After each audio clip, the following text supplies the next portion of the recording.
Good afternoon. I would like to call the meeting of the Assembly Committee on Revenue to order. Will the Secretary please call the roll? Assemblywoman Anderson, Assemblywoman Cohen, Assemblywoman Considine, Assemblywoman Gallant, Assemblyman Gray, Assemblyman Hafen, Assemblywoman Mosca, Assemblyman Wynn, Assemblyman O'Neill, Assemblyman Orentlicker, Assemblywoman Summers Armstrong, Chair Backus. Present, and please mark Assemblywomen Anderson, Mosca, Cohen, and Summers Armstrong present when they arrive. And also please mark Assemblyman Gray excused. We barely have quorum to get this meeting started, so we'll go ahead and do that. For those, including myself, because I keep forgetting, if you have any electronic devices, please make sure those are silenced, so hopefully we don't have any disruptions. And also to give the lay of the land, tonight we're going to, the agenda does properly reflect it. We're going to first hear Senate Bill 394, followed by Senate Bill 181, and then we also have, actually, we will take our work session at the end of our hearing tonight, then on Senate Bill 50. And then we'll follow it with public comment. The telephone number to dial in for public comment this evening is on the agenda that is posted on Nellis. With that, we'll go ahead and open the hearing for Senate Bill 394.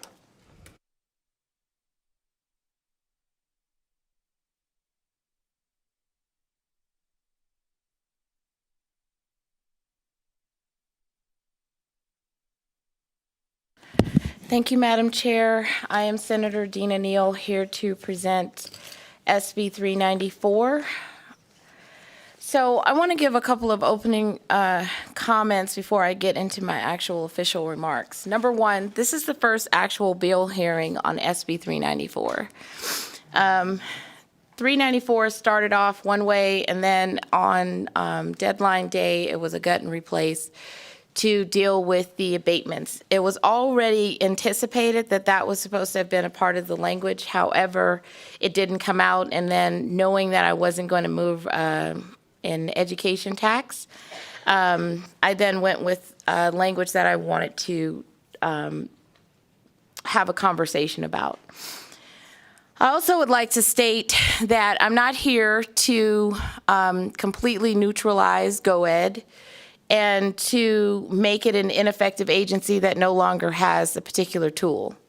I know what the language says, and it says that on purpose, which is that ultimately 394 limits the power and the amount in which abatements can be done. But I want to use this bill more as a vehicle to talk about and perform some kind of analysis and have a conversation with the Assembly Revenue Committee on, number one, the distribution of power and oversight by the legislature. In addition, long-term erosion and then sustainability of tax abatements. First, I want to start off with the arguments about the power of the legislature and the delegation of authority that happened in 2011 when we decided that we would delegate some of our power in order to create this office. The powers of the government in the state of Nevada under Article 3 basically establishes in our Constitution that separation of powers, that we should have 3 departments, and that exercise of power properly belongs to those departments that shall exercise any function appertaining to those or any other that is expressly or directly permitted in the Constitution. And so the legislature has the power to make law. The legislature also has the power of the purse. I also want to make mention that in the separation of powers, we do have the power as a legislature to delegate our authority. However, I do believe that as a legislature, we also additionally have the power to use our lawmaking authority to try to have a conversation and examine, has the delegation of power gone too far? Does the legislature still need to engage in oversight over certain authority that they may have provided? to another branch, and in addition to an executive branch agency. I want to cite too, in Secretary of State versus Heller 2004 case, it stated that very eloquently that the separation of powers is probably the most important single principle of government, declaring and guaranteeing the liberties of the people. It is perhaps an act that works to prevent from the accumulation of power in any one branch. And in this case, SB 394 is opening up the conversation to advance the public policy that maybe too much power has been accumulated into not an executive branch, but into an executive branch agency in which the legislature has no oversight. The question that I'm proposing for Assembly revenue with SB 394 is, has the legislature divested too much of its lawmaking and financial power to GOED? And what is the right balance that this body should re-examine today? We delegated power to the GOED board under 363B.110 and also under NRS 231.037. But what I want you to think about as the Assembly Revenue Committee that is hearing this bill in its form is whether or not this bill is going to force us to examine whether or not all the legislative powers given to us under Article 9 of the Constitution has been a delegation and accumulation of power that has gone too far. These are my opinions. That the legislature under Article 9 of the Constitution has the power to appropriate the money needed for all state government expenditures and must provide for an annual tax to defray the state's estimated expenses for fiscal years that include the regular biennial session. And I'm citing to that power because I went and looked at all the prior GOED reports, and I can only give you an estimate because actual numbers on abatements are confidential, and that is something that fiscal may have, but it's not something that we have the privilege of having as a legislature. And as I went through those documents, trying to do the analysis on whether or not the distribution of power needs to be reframed or rebalanced, I calculated that there is an estimated, and I want you to be real clear about estimation, that potentially $2.6 billion has been abated since 2015. And the ultimate question for Assembly revenue today on SB 394 is, should the legislature have oversight over that power? If we're in the seat of the body that is deciding what should be the revenue for the state and what should be spent on our needs, should we also be in the seat of determining how much of our taxes should be abated for economic development purposes? The bill proposes that the Assembly Committee on Revenue examine the recent $330.3 million tax abatement that recently happened and how we were a side chick to the conversation because we were not actually a part of that conversation, nor could we get information, nor could we find out prior to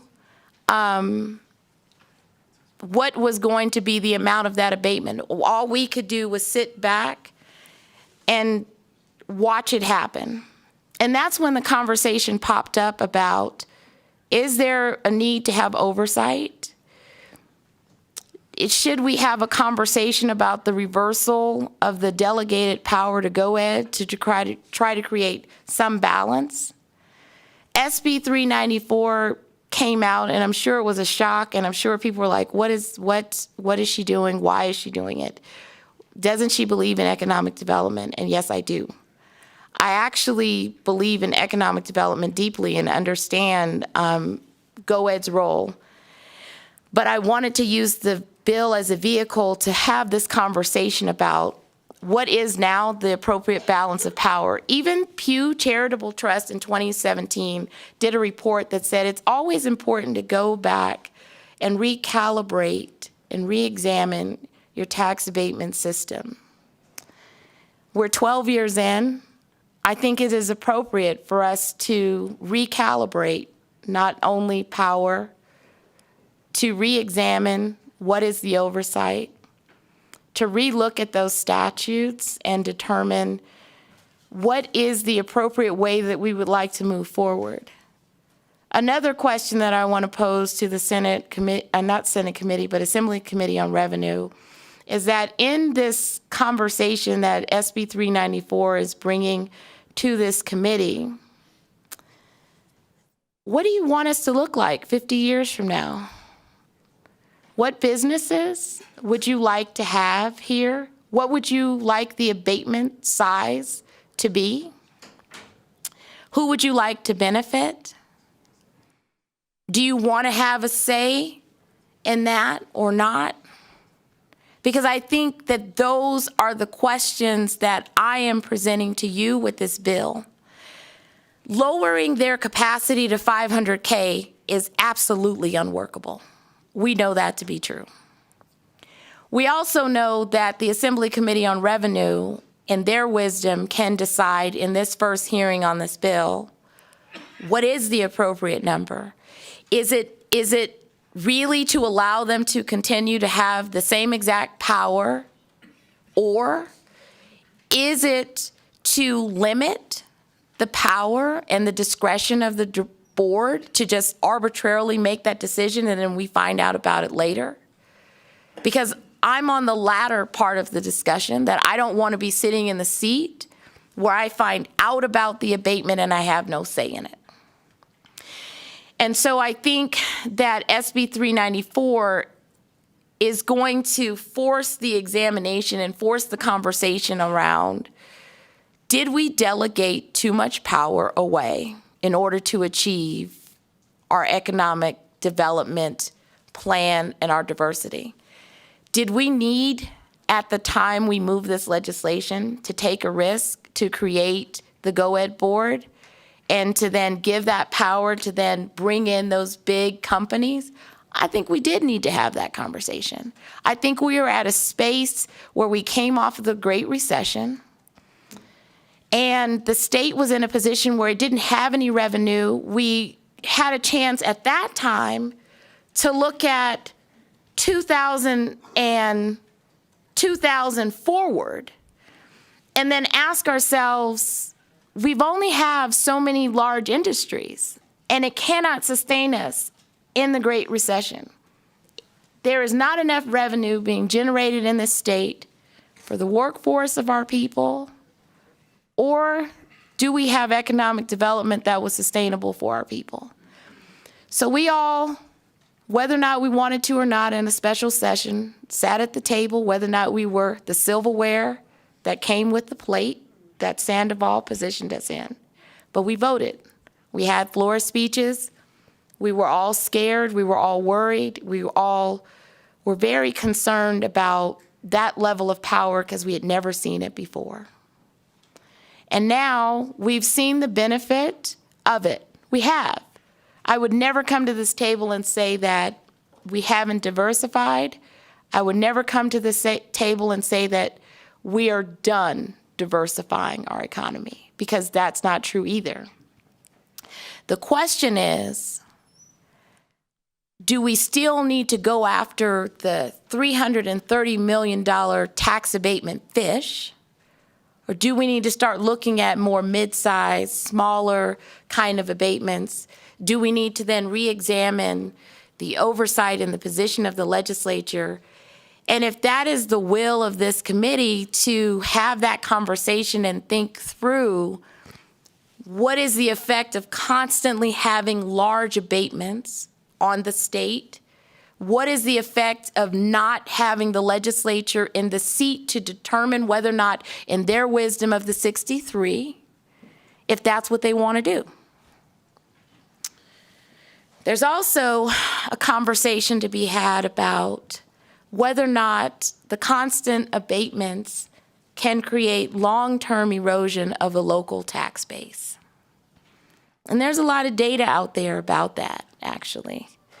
Because at the end of the day, when we think about local governments that typically end up being the financial backbone of a state, because they're typically providing the direct service of education, police, fire, park, and other services, can they sustain long-term the abatement of their property taxes, which are their bread and butter, to their baseline budget? And I think that those are appropriate conversations to have, because we are now 12 years later. And SB 394, I know got a lot of people riled up and upset, and they told me they were going to oppose, and I said, that's perfectly fine. Number one, it's awesome. And here's why. Because we need to have a conversation about it.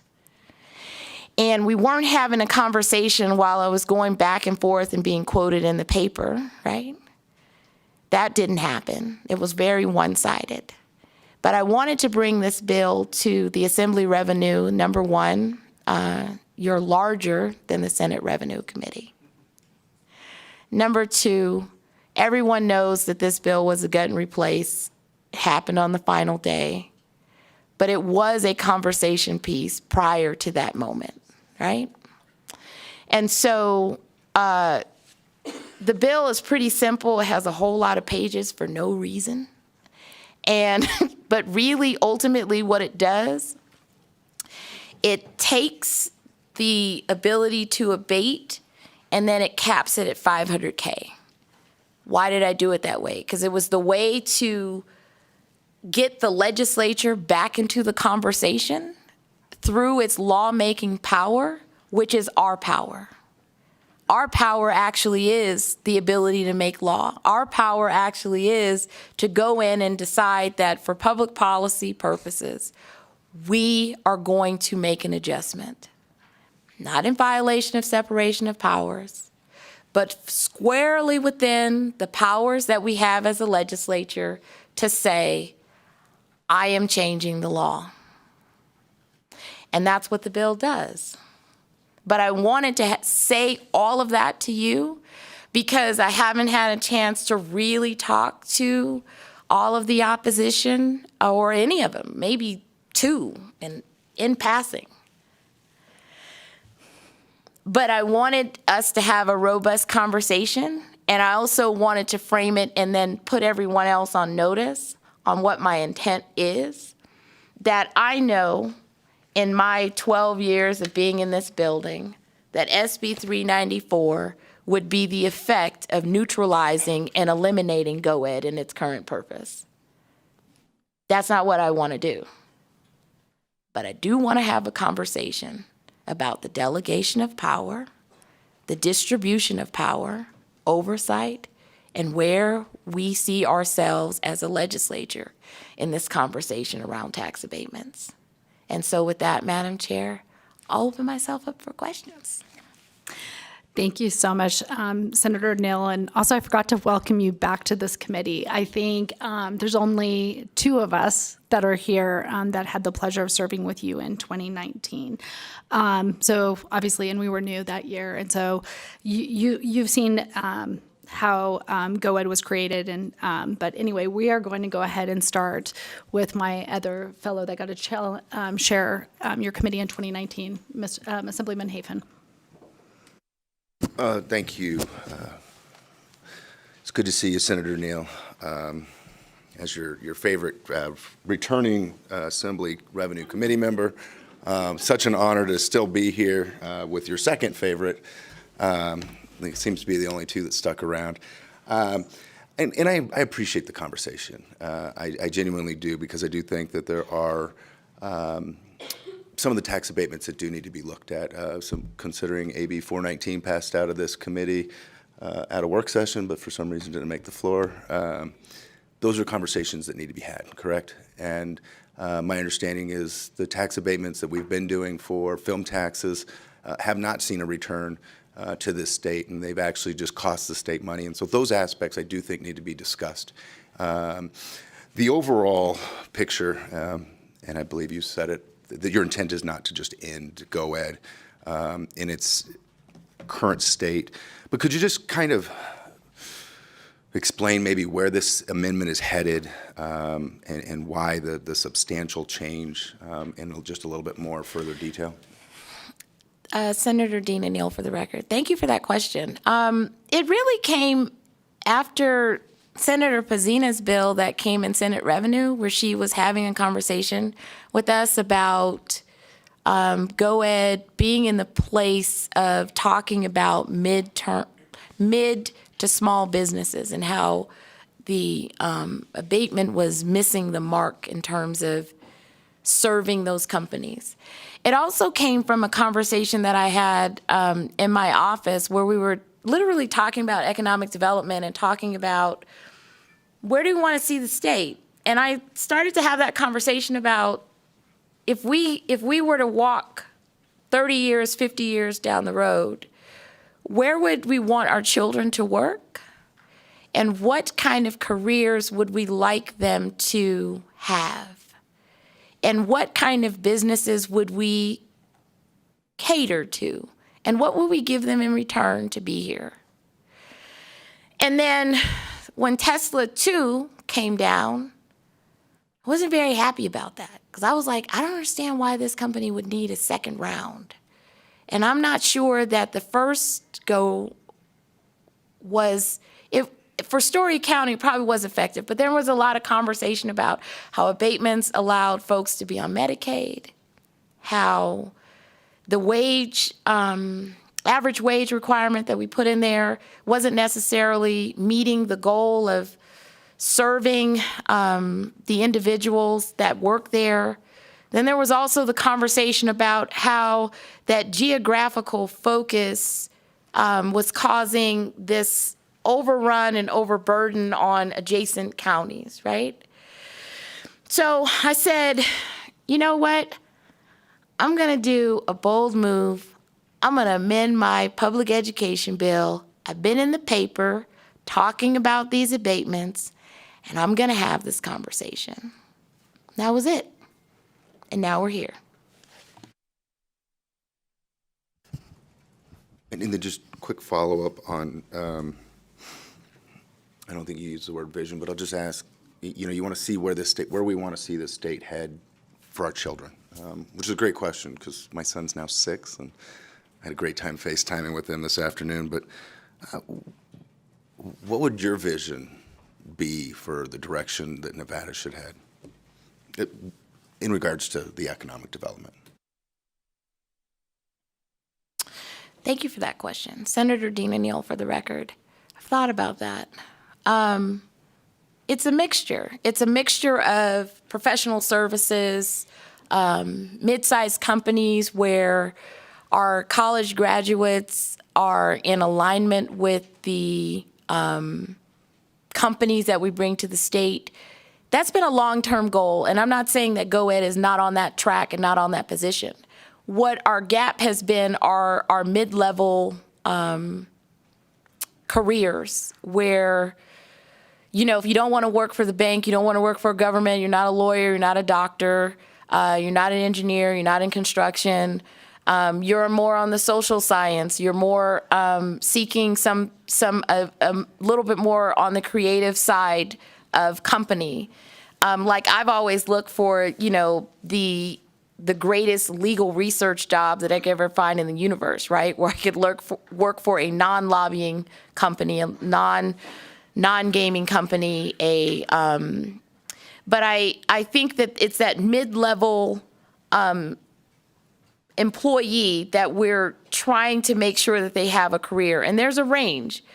So I think there was a conversation I had. I went to this event, and there is it's more of around the RDA, like intellectual property, where they would come in and trying to figure out how could we be a supplier or figure out how to court more intellectual property companies to the state of Nevada. And it made me think, that would be unique, because there are some people or students that, have chemistry degrees, they have social science degrees, they have public policy degrees, they may even have a business degree, and they're still trying to figure out, where do I fit in these different places? And if I was to get a master's degree, how would I advance myself into a corporation, advance my career, advance my retirement? And I've spent a lot of time over the past, since 2017, in workforce, figuring out where should our kids be? And we don't really have those positions for them. I know people talked a lot about how Haas was like the next big thing in Henderson, right? And a lot of North Las Vegas residents started to work at Haas. But when I talked to a lot of 19 and 20-year-olds, they were like, I'm not trying to do that.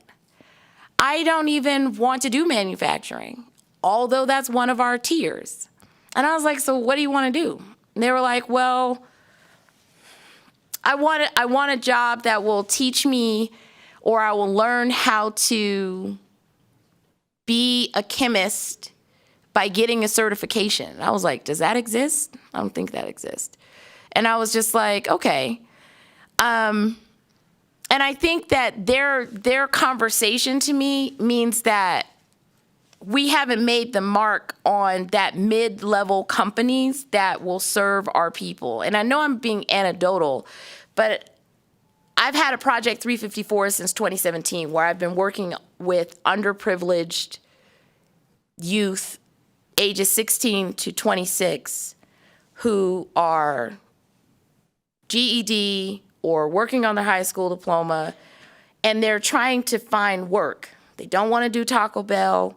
They're somewhere in the middle where they're not able to do, they don't want to go to college, actually, but they want to do anything in between. They actually want a real job, but they don't see the horizon for themselves of any company that they feel that they could live, grow, work, and then retire from. And I thought that was interesting, because I was just like, okay, so let me think, let me continue to, engage. And we still don't have a final answer, but I'm continuing to work with them and try to align them with companies that will help them.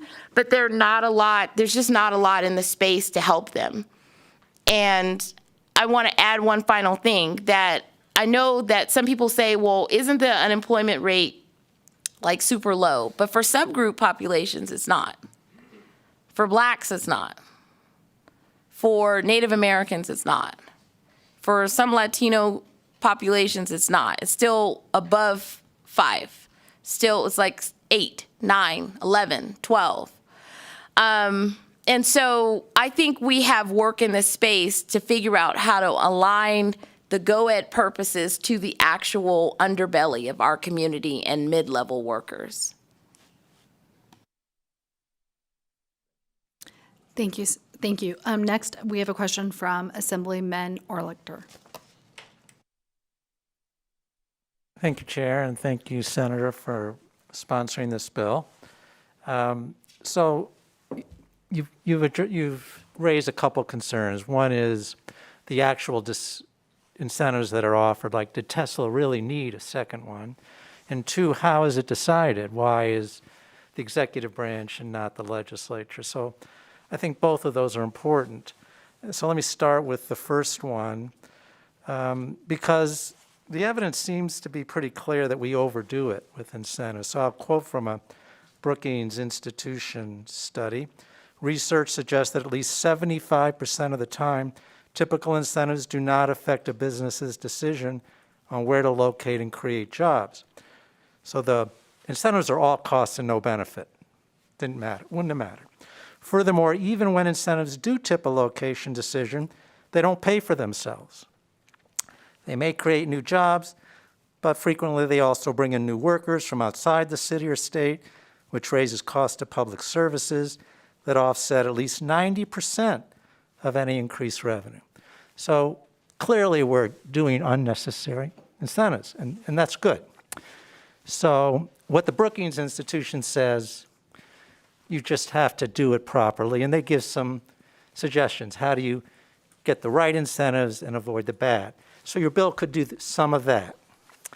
So I encourage you to think about that. You may already have, rather than just have a kind of a blunt, only small ones, not big ones, instead of good big ones, good small ones, but not bad ones.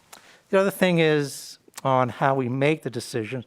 You're right, we give too much power to the executive branch, not just here. So there are other ways to do this, right? Just let us decide by bills, or the other way we do it, we give authority to the executive branch, but the regulations come back to the Legislative Commission. So that's another way you could do this. So just throwing out some alternatives. Thank you for that. Senator Dina Neal, for the record. I have looked at that. One of the biggest concerns is about the nimbleness of GoEd to make decisions. And I recognize that they still need to be able to make quick decisions. However, I feel that when it comes to a large abatement, I think that's when we need to figure out what that balance is to pull back that power. I also, and I've read that Brookings Institute report. I think what's interesting about the GoEd reports that they have put out, we're kind of this weird anomaly where when we look at the tax that has been abated, and then we look at the tax that we've actually generated from that economic development decision, we've actually done pretty okay in this particular state. There's some horror stories in other states, but we've actually managed to, when I looked through from 2016 to current, and I was, it reminded me, well, we've actually done okay in terms of in the small amounts that we gave away per year and what we got back. It's just that when it came to those big, large ones, we're not talking about the $6 million ones. We're not talking about, $4 million here, $2 million there. It's when we look at those large numbers where I'm saying, if we ever were in a revenue crunch, which currently we are not, then how does that abatement affect our ability financially to make decisions for the state? And we don't even have a seat at the table to examine and do a comparison and contrast and say, maybe I don't want to do that amount as a legislature, right? Maybe I don't want to have to just watch that decision be made and then just say I can do nothing about it, because honestly, you can do nothing about it in the current environment. And so I agree with you that it's not the blunt force tool that I did in this bill. I know that. And I hope my opposition is hearing that. But I do think that if this bill was amended, it needs to be what this particular body feels is appropriate and right and for the future, so that the next 5 years or 10 years, you want to have a conversation, recalibrate, think about, well, let me re-examine what I did 10 years ago, because it may not be appropriate. But I think that's something that we must constantly do, is reevaluate. You had a bill in here, what was it, AB 261, that dealt with GoEd and water? And that's a recalibration, right? That is an assessment looking at the water, the current state of water in Nevada, and determining if this is a heavy water use company, are you really a part of the landscape of Nevada? Can you be?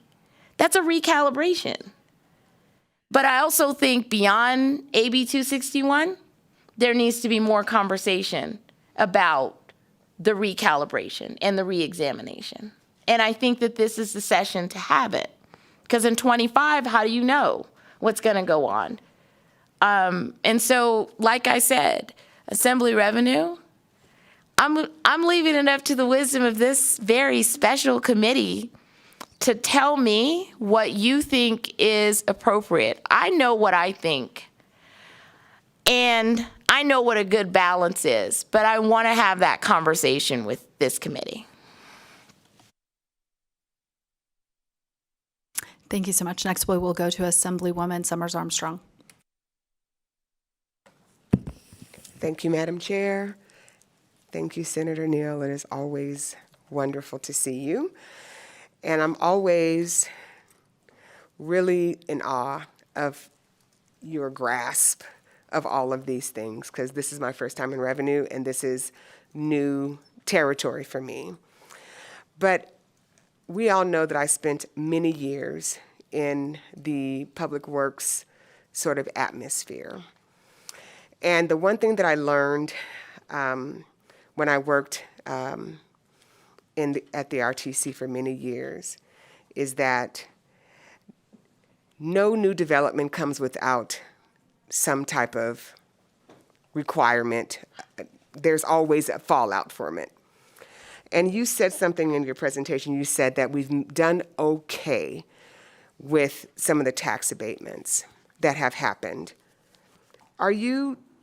Is your assessment purely on revenue, or is your comment based on sort of a broader assessment? And I'm in G&I, and one of the things that we just learned, and I learned, was when Tesla got there first and they developed on this parkway, that even though there were many jobs created, and there has been some increase in standard of living in this area, that the broad spread has been traffic. And the parkway that people have to go to get into Story County, into that place, in the parkway, is not developed, and there's traffic all the time, and there's nowhere for them to develop. And that's the lanes, there's 2 lanes in each direction, and the cost to fully develop out in order to hopefully handle the traffic is prohibitive, okay? So now they came to us in G&I to try to get some solutions. Is that type of issue in the calculation of direct just dollars and cents? When we talk about what Story County is up against, where their infrastructure is in very poor shape, and they're trying to figure out how to replace water pipes that are blowing every week, and their infrastructure needs, because their taxes were abated, so they didn't get any money, right? Is that part of the calculation? Are we just looking for a clear exchange of dollar for one to one? Or do these calculations of what the benefits are look at the broad spectrum of impact? Because every time there's a development and every time there's growth, somebody has to build the roads. Somebody has to improve the roads. Somebody has to buy the stuff, right? The infrastructure. Is that in the calculations that we hear about, or is that not included? Senator Dina Neal, for the record. I'm going to answer this a couple ways, and then I think when Director Burns comes up here, and he could probably add to this, but I think we learned a lot of lessons from Trick, number one. Absolutely. I think Story County, I won't say it was an experiment, but they took a risk and they gambled.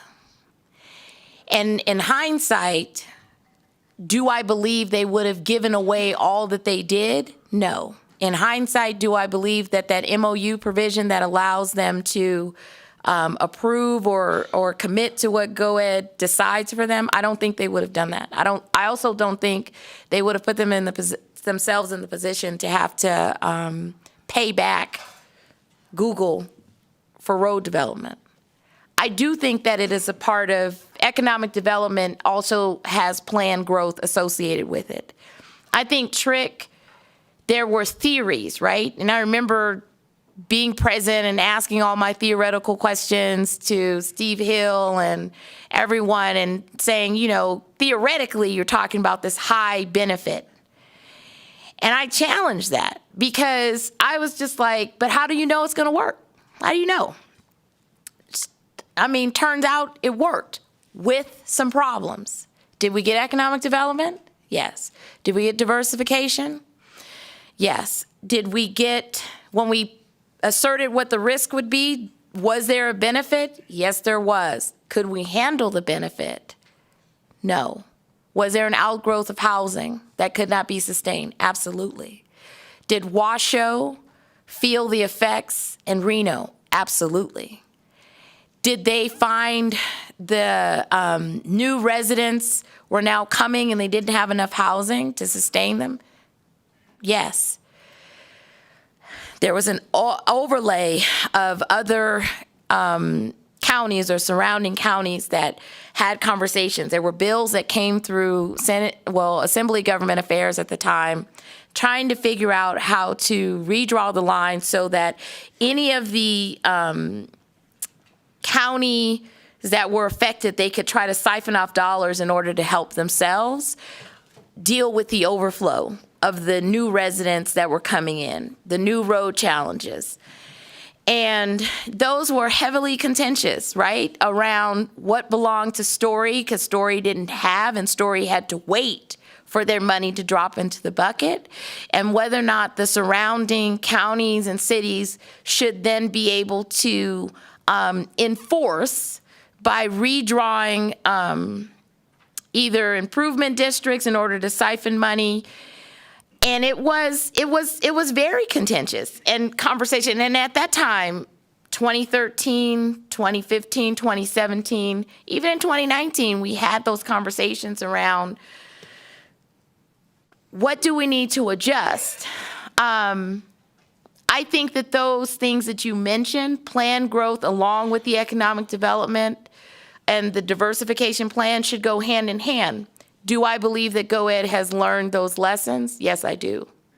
I think that the geographical trend of just focusing on one area and moving in that area is not necessarily their plan for the future. I think that they are considering, development in a different way. However, I want us to have a seat at the table when that happens. I don't want to learn about it in the paper that it's happening. I think that the 63 and that board, I think we have value to add to that conversation. Why? Because I think the 63 brings diversity of thought and experience to help examine and rethink about what's good. Have you considered that? Have you considered that? Some people have said that the GoEd board is just a rubber stamp to an already decided decision. But that wouldn't be the case, right? In the legislature, we don't really rubber stamp anything. And from my understanding with this new Assembly freshman group, you guys don't rubber stamp anything. You question the death out of it. So it would be to the advantage, and that's a positive. I like the fact that you guys have questions. You guys have put me through the firing squad, and I appreciate it. But it's good to have diversity of thought to examine. It's also good to have balance of power. It's also good to talk about the effect of unplanned growth on a region. Thank you for that response, and please do not discount the sophomores. No. Okay, because we came to slay last session, and we're here with the same energy, is that we want to make decisions that are going to be beneficial to our diverse communities. Many of us want growth, and we want influx of dollars, but we can't seem to get attention to some of the things that we're interested in because larger players kind of take the air out of the room. And so this is bold and brave, and I expect nothing less from you. And as always, thank you. Next, we'll go to Vice Chair Considine. Thank you, Madam Chair, and thank you, Senator, for starting this conversation. One of the initial first things that you said was that abatements were confidential, and there were several heads saying no behind you, which is one of the things that I want to bring up, because there are so many abatements that I'm wondering how we find a balance and we get the calculations and all of these things that we've talked about, where we have abatements that last 10 years. We have abatements that are real property taxes, sales and use tax, modified business tax, all different amounts, different levels, different years. And asking, is there a chart that lists these abatements, these different types of abatements, the different types of entities that are getting them, and how much of those abatements are being used each year and versus how much they, were given? Because I know that's even a flux. Like, a lot of these things fluctuate. How many abatements they might take, which ones they take, how they use them, when they use them, in order to balance that effect on local areas, as opposed to what these abatements, what these businesses are bringing in to balance those things out. I don't know if that's possible to get, because from my questioning, it seems like those are many different levels and many different areas that everything has to be pulled, which goes back to who is sort of in control of doing these, while also keeping track of the abatements that go through. Sort of that chart where this one's 10 years, we're 5 years in, then there's 7 more that are 3 years, and where are we on each line? And whether or not that would help us to decide, do we want larger ones? Do we want mid-sized ones? What areas, what localities? Is this sort of the line that you're looking at? Are these sort of the conversations that you are thinking of as well? And is this information available and I'm just unable to easily find it? Thank you. So, Senator Dina Neal, for the record, so there are GOED reports that list the data abatements, the aviation abatements, and the others. So it's my understanding that what is presented in those charts are estimated, not actual. And I was very careful to say estimates versus actual, because and Madam Chair, if you want to let Mr. Nakamoto address this particular piece, because my advice, or his advice to me was, please don't say that's actual, because it's not. And also, I think he can add to this confidential piece on why I was very careful in saying my words today. I recognize that you have a lot of experience in this room and been working on these GOED pieces, but we will go ahead and turn to our fiscal to see if we have an answer for our vice chair. Thank you, Madam Chair. For the record, Michael Nakamoto, Chief Principal Deputy Fiscal Analyst with the Fiscal Analysis Division. Senator Neal is correct. The reports that GOED put out and it's based on the information that is provided as part of applications for abatements, which are based on the projected or estimated amount of abatements at the time the application is made. In terms of the actual abatements that are taken or used by that particular company, that is a completely different matter. It is my understanding that because a lot of these deal with taxes that are paid by the Department of Taxation, actually reporting the amount of abatements that may have been taken by those companies starts running into the confidentiality statutes relating to individual taxpayer information under NRS 360.255, which makes the distinction or trying to get information based on actual abatements that any individual taxpayer may have received benefit from, at least from the state standpoint, a little more complicated. Thank you.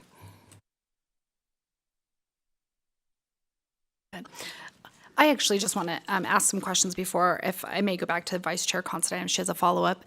But when we are having these conversations, it takes me back to the 2019 session. And I believe it was Chief of Staff Keykefer who actually brought Senate Bill 410 to basically put an end to the Faraday deal. And I remember us as a committee and the Assembly having a really hard time with that because there were a lot of big asks from cities and communities that wanted to continue to do economic development. And so by way of SB 410, the bill got modified, wherein there were provisions put in for any of the Faraday deals to come back before the Interim Finance Committee for approval. And I think, I'm not sure if it was the first time we saw it, but the Redwood Materials deal that was made under that came before us just recently with the report. Do you think whether that may, now that we're starting to see it, maybe that's putting some safeguards where we're seeing what the deals are and they're being presented via report with those specifications before IFC? Thank you for the question, Senator Dina Neal. I think that my issue is being at the table before the decision is made, not after the decision is made, and then saying, okay. And then I actually have another follow-up, because in looking for SB 410, because I just can't ever remember what that one is, and I always think it was an Assembly bill, I also stumbled upon Assembly Bill 444 from the 2019 session. And there it was to form a committee to start looking at the abatements and to have conversations around them. And since I didn't return in 2021, and I know we had a pandemic and a lot of funding got stripped, do you have any knowledge whether that committee ever came to fruition? So, Senator Dina Neal, for the record, I think that wasn't that Assemblywoman Benitez Thompson's bill? And then we ended up in a huge conference committee, and I believe she was threatened a veto. It was 2021. So, are you sure it was 21? The one I was talking about was from 2019, and it was a committee on taxation bill, but it could have been her presentation. If there were abatements, I don't recall that one. The one that's sticking in my mind is the one that she had where she was going after the subsidiary, and then she literally, she was going after the abatements, and then we had to change the bill. I don't remember that bill. I'm going to defer to fiscal. They may have more knowledge. Thank you, Madam Chair. Again, for the record, Michael Nakamoto with Fiscal Analysis Division. Assembly Bill 444 from the 2019 session was an Assembly taxation bill that proposed to create the Legislative Committee on Tax Expenditures and Incentives for Economic Development. That bill was approved by the legislature and vetoed by Governor Sisolak. That was mine. I'm sorry.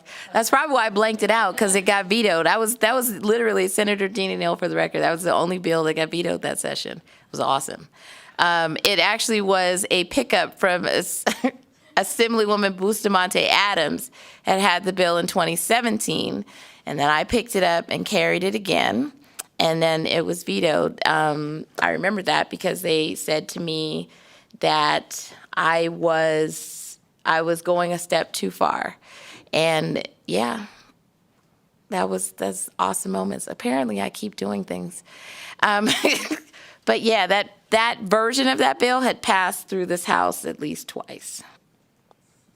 With that, we'll go ahead to, and I feel bad because I thought I saw it was passed. So thank you, Mr. Nakamoto, for reading the overview better than I actually read that today. So if I can go ahead and turn to Assemblyman Nguyen. Thank you, Chair.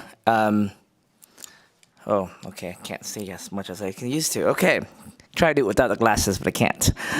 Thank you, Senator, for bringing this conversation to the Assembly. As a freshman, as you indicated, and first-time lawmaker, I appreciate these kind of conversation as a learning opportunity.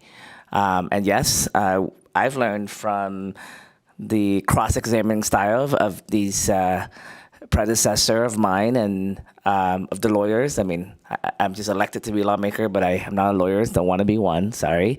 There are so many things that we are learning of our process and our procedures and the protocol is like drinking from a fire hose as a first-time legislative lawmaker, and it's so mind-boggling in a way that we are in 2023 and we have 120 days to have this Club 63 do this large work, right? The separation of power that you mentioned earlier in your comments that mirror our federal level, right? The judicial branch, the executive branch, the legislative branch. Those things are working kind of well on that level, kind of. But the one tiny crucial difference for them and us is that they meet regularly. We don't. And even outside of the session with IFC and other things that we put into place, our checks and balances are still a little bit lopsided. And therefore, certain things that happen with the workflows and how timely certain things can be, information doesn't really get to us. And even from a person that is not sitting on any money committee, information even I don't get. Sometimes the public or members of outside agencies would know information before I would. And those concerns me, right? As a member of this body, it concerned me that if there are things are happening, I remember earlier in the session, we had another abatement package that was going on. And I remember my constituent called me and asked me, hey, do you know anything about this? And sadly, I have to say, I have no clue. And that's something that creates a kind of a strange perspective for me, is because if we have this separation of powers and we have the ability to kind of define how things work, is this the intention of this legislation, this bill, is to maybe redefine how things should work? And perhaps this is $1 million question of going back to that topic that even all the freshmen are questioning, why are we still having part-time session? Because we have so much going on, so much happening, so much to do, and we don't have time or the space to do it. So are we looking at changing how we operate? So those are just some of the thoughts as you were talking. Thank you, Senator. Thank you for the question, Senator Dina Neal. Yes, to me, it is about having that conversation about redefining it. We know that we delegated our power away, right? The question is, and this bill takes it back. The question is, what is the balance that needs to happen? We know that 394 in its current form is the most extreme form. So what is that balance? Is it just to deal with how the board makes decisions? Is it to make some of the larger threshold pieces come back to the legislature or to IFC? Is it allowing them to continue to be as flexible as possible in the interim so that they can court, have conversation? There's a $50 million deal on the table. They're not forced to have to come to IFC, or they are. Those are things that I want to talk about, because I do think that we need to talk about what's the oversight.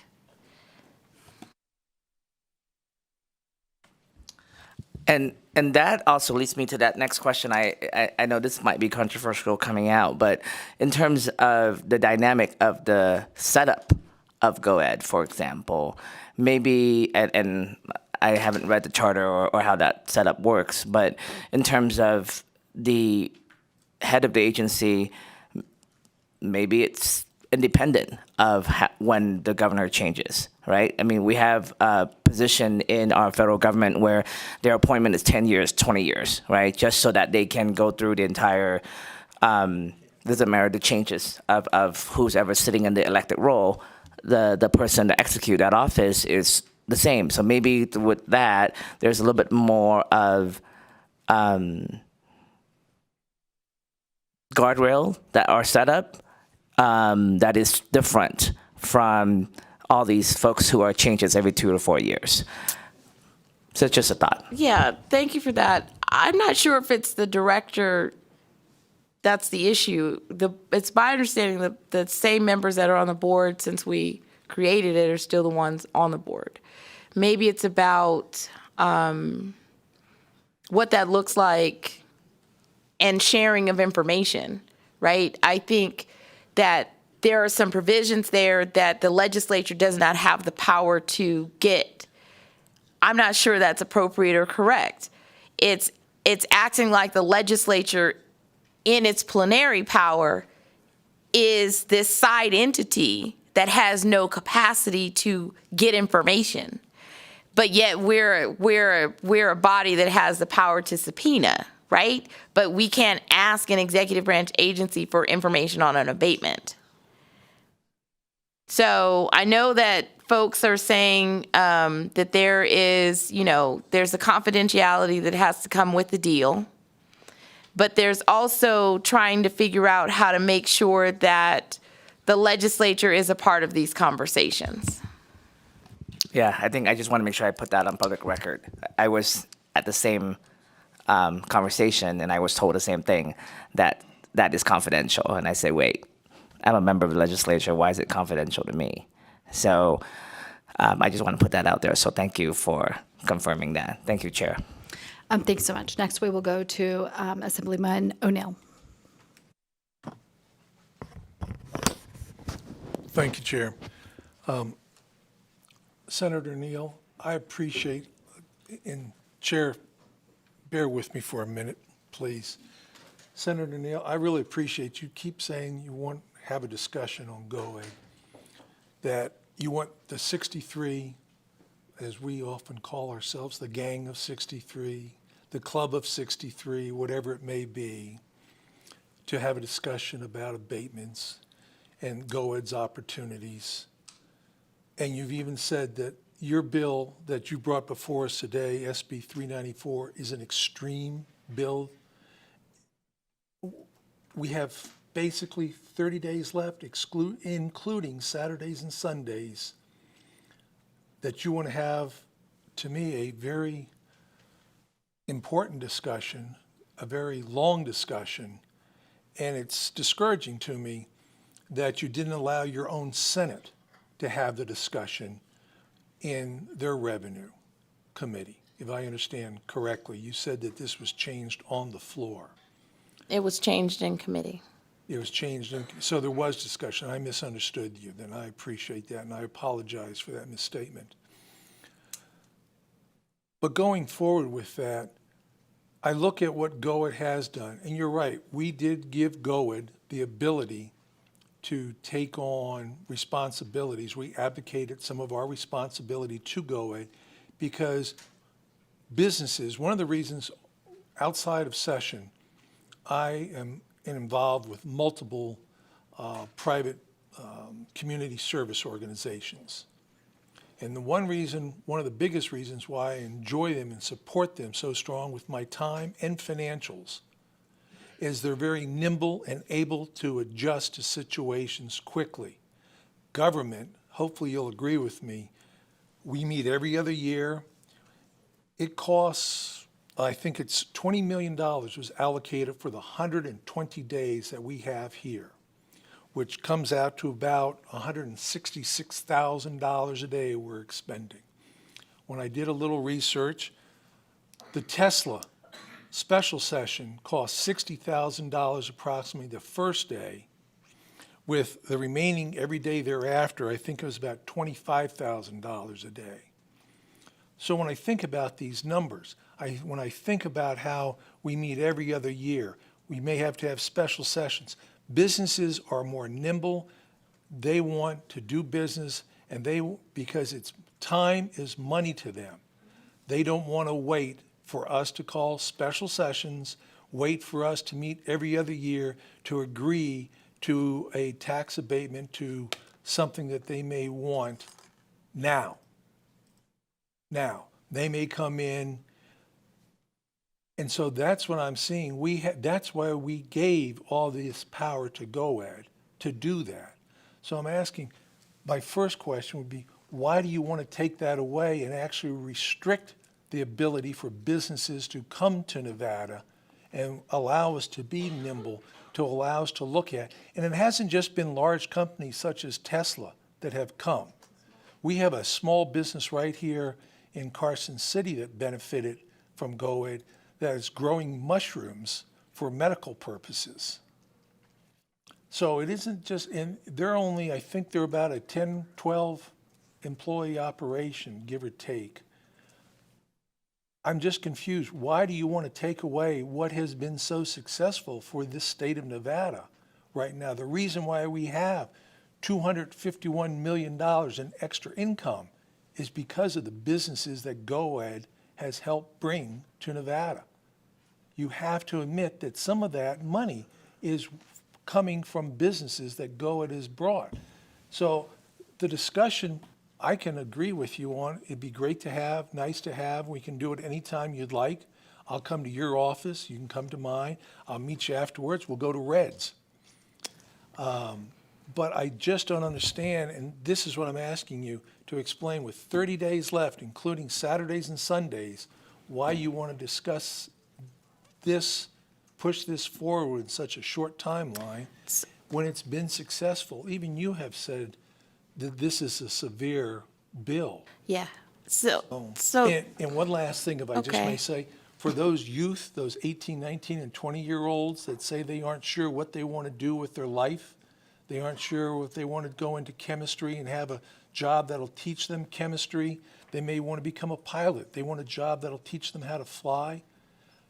I'll tell them about a very large corporation that'll help them do that. Pay them to learn that education, and then give them the training, pay for their training. It's called the Department of Defense, Army, Navy, Air Force, Marines, and the Space Force. Offer that to them. We need youth in there, and they will give them that education and help them. There's hardly a person that comes out of the military that says they didn't help me make some decisions and set me on whatever course it may be, good or bad at times.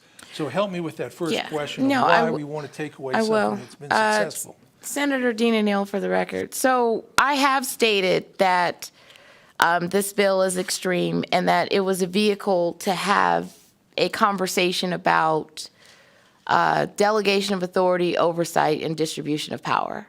I also stated in this hearing that it was not my intention and that I didn't believe that this particular form of the bill should be the form that exits this building. I also said in the hearing that it was not my intention to neutralize and eliminate GoEd. I then continued to say that I understood their need for flexibility.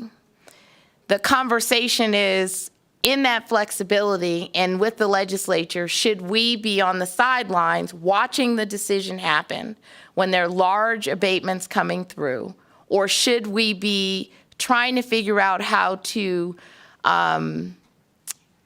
re-examine that delegation of authority, putting us back into some part of the decision-making process? And in my mind, the answer is yes. Am I saying that GoEd should potentially come to IFC? Maybe. Do I think that there's a threshold that they should just manage that's not 500K? Absolutely. 500K is super low. I knew that. Arbitrary number just placed, but in order to trigger this conversation. And the comment that we're less than 30 days out, my argument is there have been a lot of large pieces of legislation or huge conversations that have been less than 30 days out. There are rumors swirling around in this bill that we're supposed to try to do an Oakland A's deal. I don't think that's appropriate in the last 30 days of the session, but apparently we may either have a seat at that table whether or not we want to have it or not. And so I recognize that this session has been a strange session, to say the least. Not a lot of bills came over here from the Senate side. And so the ones that have, I think you only got 3 of ours, Senate, because majority went to Senate Finance because they were tax policy that we know we're not moving. And so I think it is appropriate to have this conversation. And I feel like, and I understand exactly what you're saying, but why not have the conversation? We had media replay the story on Redwood, Tesla 2, February, March. But the way that our process went, this was the time where we're now having this conversation, but it was floating through the building. It's not like we weren't having the dialogue around this issue. We just didn't have a bill to discuss it and try to figure out, is there a remedy or not? And my position is this. You can select to have or not have, and I know there's some people that are super upset and offended or whatever they are, but this Assembly Committee on Revenue, in their wisdom, can decide what they feel should be the measure, because it's not a new conversation on the topic. We've just never had a bill this session that brought it up. And so I respect your question. I'm not, like I said, the goal is not to neutralize this agency and make it defunct or defective. May I appreciate that, and I try to, hopefully you accept my apology for my initial misunderstanding of when the bill was changed around. I thought it was on the floor. But can I ask you, so how would we deal, whether it's a large multi-million, billion-dollar business or a $500,000 abatement business coming to the state of Nevada when we're not in session, and to a business, time is money, they want to come, they're looking at other states also. You know, I think about the railroads and what the incentive was for the Transcontinental Railroad, the Pacific Railroad Act of 1862. Their Congress had given out to the locals the ability, every other section of land would be given to the railroads. That was their incentive, tax abatement, whatever. We didn't have taxes back then, fortunately. But so abatements have been going on for some time in some form or fashion.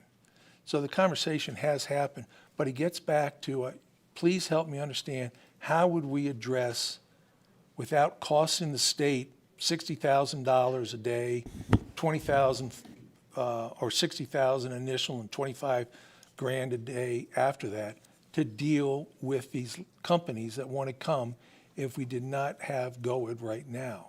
It would fall on us. So just help me, how do we deal with their requirement of time is money?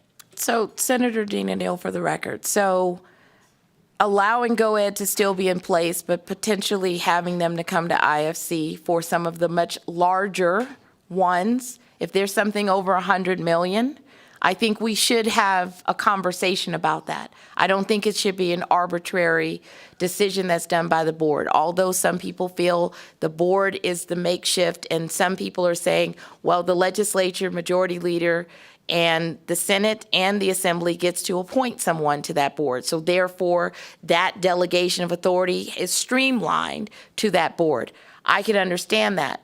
But at the same time, when you're abating taxes, meaning those taxes will no longer come into the state for the 10 years or 20 years or whatever that abatement potentially is, and those multiple taxes that are in that package, I think when it comes over a certain threshold, I don't think we should be reading about that in the paper.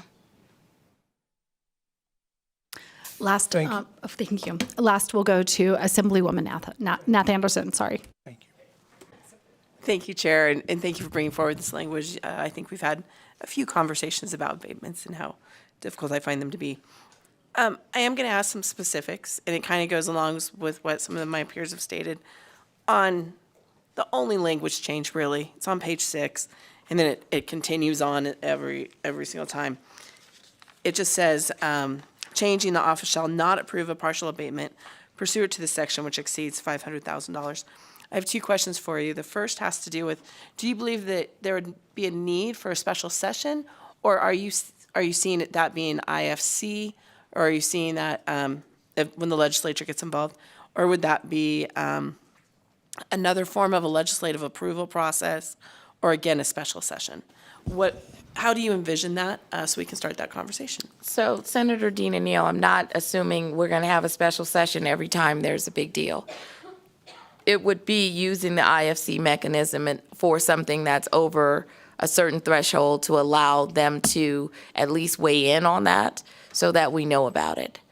That's the short end. Thank you, and if I may ask, great. That's why I figured it was, but I just wanted to make sure that I had understood that correctly.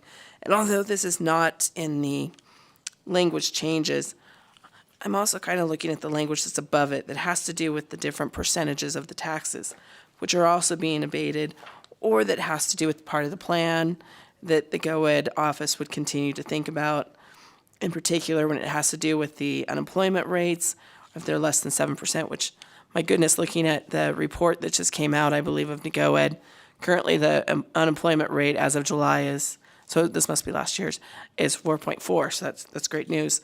But didn't know if that was also something that would be considered as part of this discussion, or if it is only the amount of tax abatement itself that you are considering that the legislative process would be part of those discussions. Senator Dina Neal, for the record, I was only looking at the tax abatement part. As if you guys noticed, when it came down to the transferable tax credits, they still came to this building.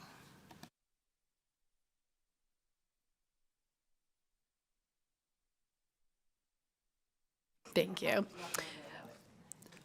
If you are comfortable with that, I would love to continue this conversation offline. Thank you. Thank you for the indulgence of this committee. I know you have a second bill, which I'm sure will be not as equally as entertaining. And so with that, I know you're probably ready to get me off of this dais. We appreciate you being here. With that, we'll go ahead and open up testimony in support of Senate Bill 394 in Carson City. Please start when you're ready.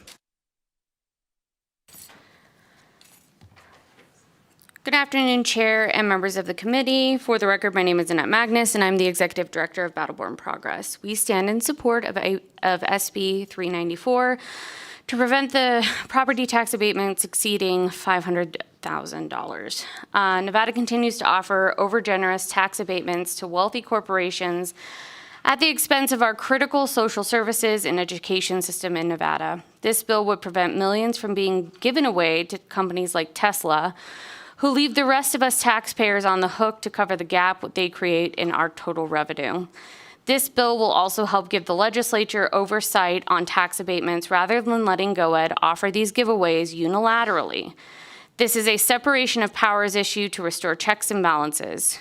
We are so incredibly tired of having these conversations about giving tax handouts to wealthy people instead of helping actual Nevadans. We desperately need to change the way we do these abatements in Nevada. This is about transparent government and making sure that we stop giving deals away instead of fixing our social systems like education, mental health, and infrastructure, and so much more that will actually draw businesses here and be done in a responsible way. Thank you, and please support this bill. Thank you. With that, we'll go to Las Vegas. Is there anyone in Las Vegas wanting to give testimony in support of Senate Bill 394? Okay, we'll go ahead and move to the phone lines. BPS, do you have anyone on the phone lines wanting to give testimony in support of Senate Bill 394? Thank you, Chair. Callers, if you'd like to testify in support of Senate Bill 394, please press star 9 now to take your place in the queue.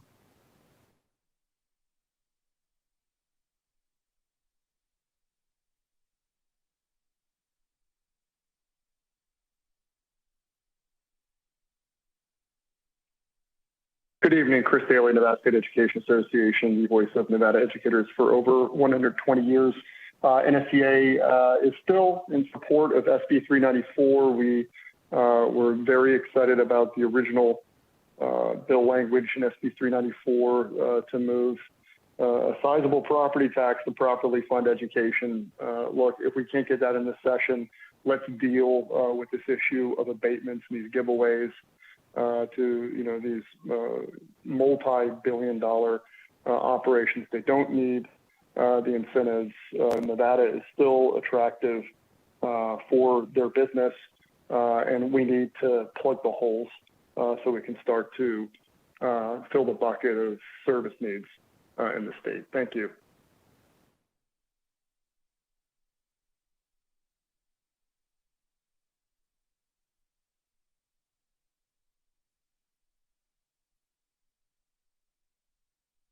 Caller with the last three digits 363, please press *6 to unmute yourself.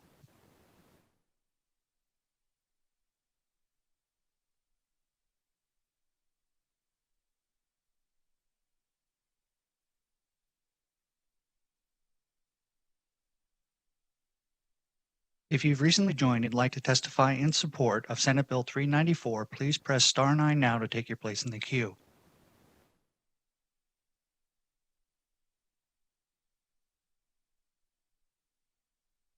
Caller with the last three digits 363, please press *6 to unmute yourself.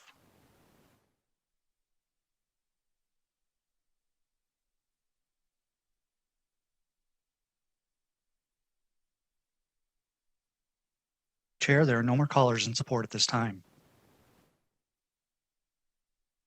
Thank you so much. Next, we will go ahead and open testimony in opposition to Senate Bill 394. So those wishing to give testimony in opposition, please make your way up to the dais.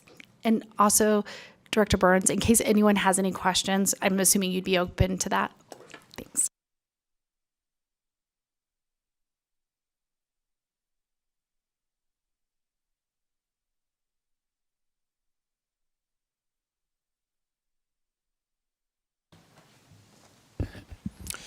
Chair Baucus and members of this Committee of Revenue, thank you for the opportunity to speak to you in opposition of Senate Bill 394. For the record, I am Tom Burns. I am the Executive Director of the Governor's Office of Economic Development. So I'm going to precurse my comments here, realizing that we are addressing the bill at hand when it was first heard. I'm happy to have conversation around Senator Neal's comments and proposals as we go forward, and we'll address some of those as I go, but wanted to stick to, for lack of a better term, stick to my knitting. So I wanted to let you know that 80% of the 266 companies that received abatements since GOED's inception in 2012 have fewer than 100 employees. 52% of the abated companies have less than 50, and I think we can all agree that those are small businesses. I'd like to give you some facts around the abatements as they relate to the legislation as it's presented. Since 2012, there have been 192 companies that would no longer receive abatements or would not receive abatements under this. That's $32,000 jobs. $32,000 jobs.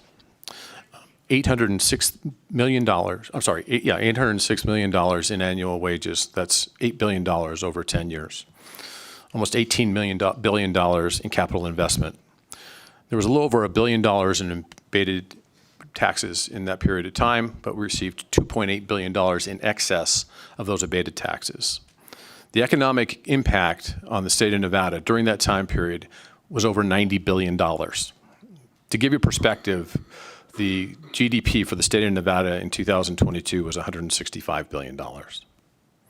These all but go away with this legislation.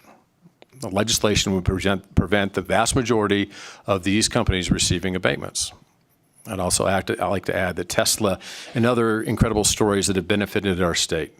Please know that in April 2020, the Las Vegas unemployment was 31%, and Northern Nevada's was 13%, as they had received the large benefit of the diversified economy.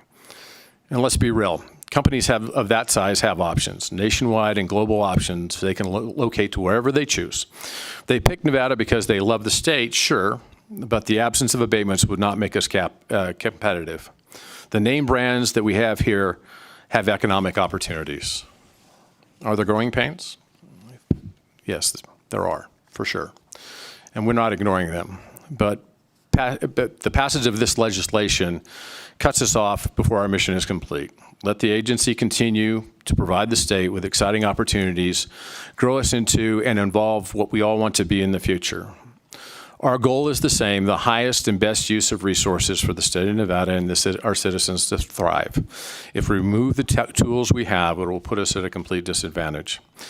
The thought that companies will come to Nevada anyway without incentives is kind of mystical and unsubstantiated, reckless, and frankly wrong. Let's talk about what's already happened in 2023 with the 5 companies which have received abatements. In the next 5 years, they will add 3,100 jobs. They will pay $197 million in annual wages and bring $3.6 billion in capital investment. So let's pose a question to this committee regarding the 266 companies that have invested in our state in job creation, capital investment, and tax revenue. What happens if these companies who are happy here, thriving here, but are told the incentives and potential incentives that we have are no longer available? Well, in most cases, they have other opportunities like Utah, Arizona, and Texas, which are offering better deals, and that's where they'll head. Before a company comes before the GOED board and requests an abatement, it considers other options that are available. They look at how the deal in Nevada compares to Utah, Arizona, and Texas. I can tell you with 100% certainty that the Tesla truck factory in the latest expansion was set for Texas and would not have been here in northern Nevada but for the abatements.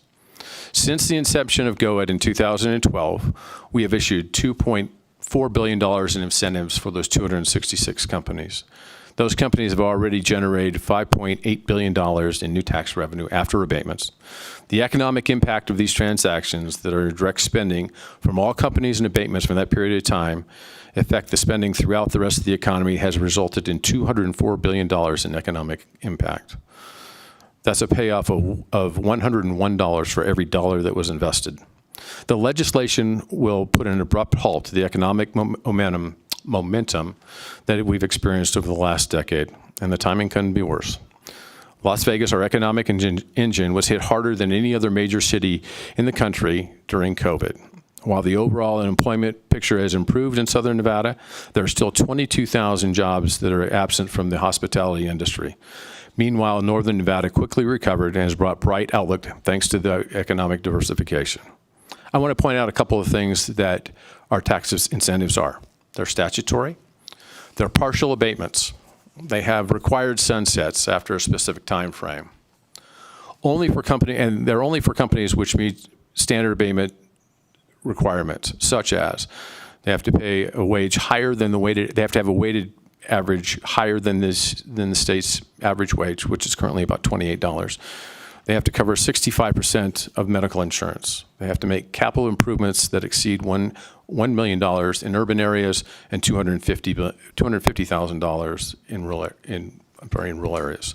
Provide more than 50 jobs in urban areas, 10 jobs in rural areas. And they must make a case that 51% of their revenue is coming in from out of the state so that we can show that the placement grows our state. To address one of the issues that came up regarding the estimates of the abatements. Clearly, there are some items in play there. Mr. Nakamura pointed out that at the beginning, there are estimates of what abatements will be throughout the year. And a lot of those are based on the fact of an estimated investment in our economy from a capital standpoint, as well as what estimated revenues would be. And so at that point in time, they are clearly estimates. There are audits at this 2- and 5-year levels that true up those numbers. So as we get to the end of the abatement periods, we do have actual numbers as they're available on our records. Also, I wanted to make clear that all of our abatement information is public information, and we would be happy to provide this to Senator Neal or any of the members of this committee as we move forward. Let me tell you what our incentives aren't. They're not a complete break from taxes. They're not a written check from the state of Nevada. They're not negotiated between the state and the company, and they're not abated in perpetuity. As we move through this conversation, I want to let you know that we're open for further conversation. We're here for that. That's good governance. That's good policy. But I'm concerned about what the overall message of having this hearing at this point in time sends. Pardon me.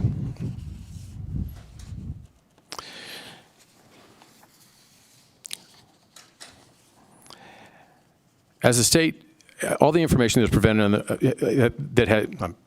all this information has been presented in front of both revenue committees, and yet here we sit again, asking the legislature not to evaporate our agency. I know Senator Dean has said that's not her goal now. I'll take her at her word. But please know, just having this hearing has devastating and dire consequences. The signals to the entire business community, locally, nationally, internationally, that the legislative body does not support businesses moving here. And that ones that do must, in many cases, wait for the governor to call a special session in consideration of the abatement. We are and will continue this. Additionally, our ability to compete nationally and internationally is inhibited as we go forward. As it happened in California, Nevada businesses will continue to be refugees to other states, including Texas, Utah, and Arizona. Make no mistake, this would be a catastrophic economic development time for this state. As President Biden has led an effort to reshore American business and manufacturing, we can no longer give the impression that we're not open for business. I'm concerned that we will miss this window. I'm concerned that we will miss significant business coming in from surrounding states, and I'm concerned that we will lose significant momentum that we've built over the last years diversifying this economy. We don't want our economy's diversification to go back to what it was 10 years ago with no path forward to recovering from the highest unemployment and one of the worst economies in the nation at the time. I strongly urge you not to pass this legislation, not to move forward, as the consequences would be catastrophic. Thank you for your time. Thank you, Director Burns. I did want to kind of follow up because I appreciate your willingness to kind of share with us. I think part of the problem with a lot of us is answering to our constituents. And, you know, it's not, I recognize, I always tell LVGA, I love their map that shows all of the small businesses they invested in my district, as well as the Las Vegas area, because it shows that we're investing in small businesses. The hard thing is we get a lot of backlash when it goes out into the press that there's the larger deals along with the abatements, and that's where we have to answer. And so I do appreciate your willingness to share that information with us.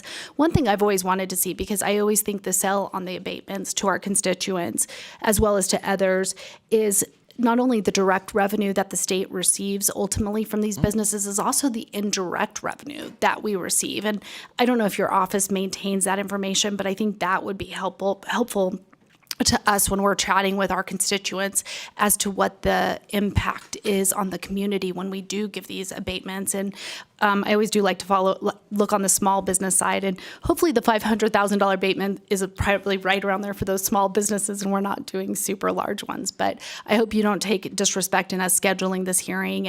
We have 3 weeks before things get out that we have to consider for the passage, and that's unfortunate with the 120-day schedule that we have to maintain. But I don't think, do we have any other questions for Director Burns? Okay, we'll go ahead. Go ahead. Thank you. Good evening, Chair Backus and members of the Assembly Committee on Revenue. Thank you for this opportunity to testify in opposition on Senate Bill 394.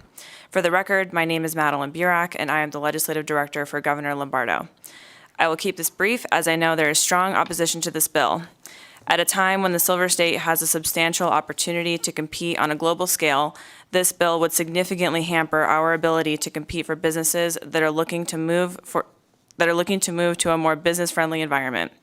As Governor Lombardo said in his State of the State, our best opportunities for economic growth are providing a pro-business environment for the 350,000 businesses that currently call Nevada home, and offering a pro-development invitation for the expansion of new businesses. This bill does the exact opposite. Removing available tools and limiting the options for businesses to relocate here would make Nevada non-competitive. Adding preconditions, requirements, and regulations are indeed the antithesis of making businesses feel welcome. Finally, in closing, it is Governor Lombardo's goal to continue to provide diverse economic opportunity to Nevadans. Delaying companies that offer high wages, provide health care, and genuinely care about and want to invest in Nevada would be catastrophic. Thus, on behalf of the Governor's Office, we strongly urge you to vote against the passage of SB 394. Thank you.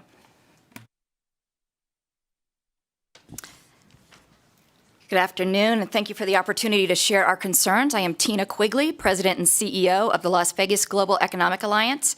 Our nonprofit works with the Nevada's Governor's Office of Economic Development, our municipal partners, and several private sector friends. We are one of 8 regional development authorities within the state. And I just want to reiterate, to kind of put things in perspective as you're considering this bill, some of the things that Director Burns mentioned. When we are talking with companies and we are talking about incentives, they have to meet certain qualifications. First and foremost, they have to be a company that is importing money and exporting stuff. So they need to have at least 51% of their revenues going out of state. So we're not talking about florists and dry cleaners, et cetera. We're talking about companies that are helping us become a more prosperous economy. They need to have at least 50 employees, so they're not huge companies, and sometimes they're even less, with less incentives. The average wage needs to be a livable wage, or at least meet the state's average wage or be higher. Need to invest at least $1 million in capital if they're a non-manufacturing company, and at least $5 million if they are a manufacturing company. And we are now having conversations about a good fit company falling within a certain metric, a certain factor of water consumption. So those are the types of companies that we are dealing with, just to put it into perspective for you. Right now, we are working with 4 projects that would, if this bill is not passed, that would go on to seek tax incentives. And those 4 projects would bring in an average of 60 employees, so it's a total of 250 employees, at a job rate of just under $29 an hour, and they'll bring with them $250 million in capital investment into our community. In the pipeline, companies that we're currently courting and trying to attract here, we've got 10 of them in the near horizon that would bring another 254 jobs, an average wage of over $30 an hour, and with $302 million in capital investment to our area. So we are not talking about huge companies, but these are companies that would be affected by this legislation. To give you an idea of the industries we're talking with in these companies, it's manufacturing, logistics, fintech, healthcare. I also want to share with you, so that's kind of a day of the life in the LVGA and the types of companies that we're working with that would be affected by this legislation. I also want to share with you that the art, the science, the sales of economic development is becoming a very competitive one, especially as a lot of companies are reshoring from overseas. All 50 states are actively involved in trying to attract these high-skill, high-wage employers of all sizes to their regions. And so I very much welcome the conversation of reassessing the incentive package that we have. I also get very excited at the conversation of having a large conversation where we talk about what do we want to look like in 50 years. But this bill, as it's written, doesn't help us get there. The conversation we've had today is very different than the bill that has been written. And we do look forward to a very large, expansive conversation to that extent. But I also want to share with you the fact that it is a competitive sport, again, to secure these jobs that will continue to make our regions and our state prosperous do require it to be an active sport. We have been very lucky that a lot of California companies have chosen to relocate to Southern Nevada, but now all 50 states are engaging those same the word is out, California is leaving, and all 50 states are engaged in trying to attract the high-skill, high-wage employers to their region. Our ability to be nimble, our ability to have a competitive tax incentive program, and the fact that we are open to business, that we are open to tests and pilots, and that we are a risk-forward company, or state, as opposed to a risk-averse state, have been our competitive advantages. So with that, I urge you to, just want to let you know we are very concerned, and we urge your opposition on this bill. Thank you. Chair Backus and the committee members, I'm Mike Kazmierski, CEO of EDAW and the Economic Development Authority of Western Nevada. I am probably the most seasoned economic development professional in the state, which is just another way of saying I'm old. I've been doing this for a while. This is my 12th year in Nevada and other states before that. And I can tell you that our economy in the North has changed in large part because of GOED and our incentive package. Of the 50 states, 43 of them do not tax manufacturing equipment. Let me say that again. Of the 50 states, 43 of them do not tax manufacturing equipment. So when we get a client, and most of our growth in the North has been targeting advanced manufacturing. You've been through the Tesla facility, you see why. That whole second floor is full of engineers, and the robots are on the assembly lines. That's manufacturing in the 21st century. That's the jobs of the future. That's where we want our kids to have opportunities. So when we fight for those kinds of jobs, we're fighting against 43 states that don't even tax manufacturing equipment. So they come to us. If we were to say, well, we're going to think about whether or not we want to abate for 10 years. They're abating forever. Abate for 10 years your tax on manufacturing equipment. We immediately hear a click on the phone, or they turn around and walk out of the room because they have 43 other great states that want them. So when we talk about abatements, the thing that's most frustrating to economic development professionals, certainly in this state, one of the least incentivized states in the nation, is when we say giveaways or money, or we're doing this or we're doing that. We're giving the company money, corporate giveaways, when the reality is we're just not taxing them on something they wouldn't be taxed in just about any other state. We're just saying, okay, we're not going to tax you for 10 years, and we're going to tax you a little bit, but not the whole thing for 10 years, but then we're going to tax you like Tesla just found out. Now they're paying a whole full meal deal, and if they were in another state, they wouldn't be paying that full meal deal. We come out ahead on our abatements at 2 to 3 to 1. For every dollar we don't take away from them, and again, it's not giving, it's just not taking away from them. For every dollar we don't take away from them, our revenue at the state goes up $3. $2 to $3, depending on the company. And most of our growth in the North has been advanced manufacturing. This bill would just shut it down. Right now, we have at least a half dozen advanced manufacturing companies we're working with: biotech, fintech, medical device manufacturing, obviously clean tech with Redwood and others. Though they don't come here, if they go to another state and they don't have to worry about taxes on their manufacturing equipment. So that really is, in my mind, the biggest point. A lot of the great items were addressed. I was here for Tesla 1. It would not have happened without the abatements. I was here for Tesla 2. In the room, they were going to Texas, and we turned them around by offering the similar kinds of abatements that Tesla 1 got. And I can tell you those two deals were sought after by 50 states and probably other countries. And we got them in our state, and it makes a difference in this region. And I can tell you Northern Nevada is different because of projects like that. My final point, it's not small versus big. If you go down Midtown in downtown Reno and you walk around, all those shops are hopping with what? Tesla, Panasonic, manufacturing employees that on average, if you run the numbers and go in as run the numbers, on average, those employees put $9,000 into the state economy in tax revenue alone through property tax, sales tax, and other taxes. So they're taking the revenue that wouldn't be there if we didn't give them the abatement, their paycheck from Tesla or Panasonic, and they're going into our community and spending it, and all these small businesses are thriving because of it. I was in Midtown 11 years ago, and it was dead, and it's now thriving. And I'm sure there are other places that are great examples. Those are just a couple of the key points I'd like to make. This bill will hurt us, potentially kill us as a state. And I would be open to any questions you have. Mr. Carmeist, I actually had a question for you. One of the struggles, and I know it's just hard as a state of Nevada, we don't have an income tax revenue structure to pay the bills of our state, provide for education, healthcare, all those things we have to do. And so I know it's hard when we have to look to things like manufacturing equipment for taxes. And I know you said 43 out of 50 of the states don't have tax on manufacturing equipment, but do most of those states actually have income taxes to provide for revenue for those states? Yes, they do. Absolutely. Great point. But it doesn't matter to the company because they're going to go there because they're not going to be taxed.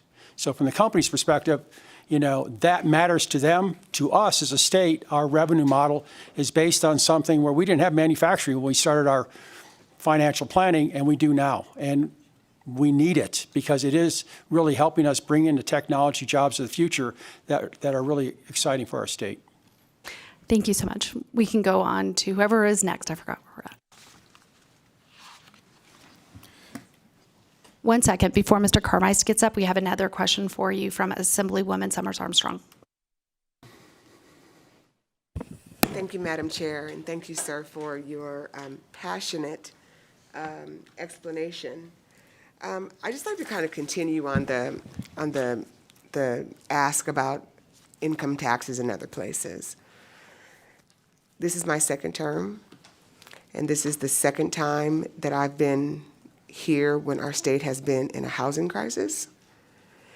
And we don't have money to deal with what is appearing to be a tsunami, where we have this disparate situation between those who have come here to take these advanced manufacturing jobs and are impacting the cost of living and the housing cost in areas like Washoe and Sparks. And they are pushing people who were in this economy previously out of housing. And we're seeing the same thing in Southern Nevada. So how do we balance this?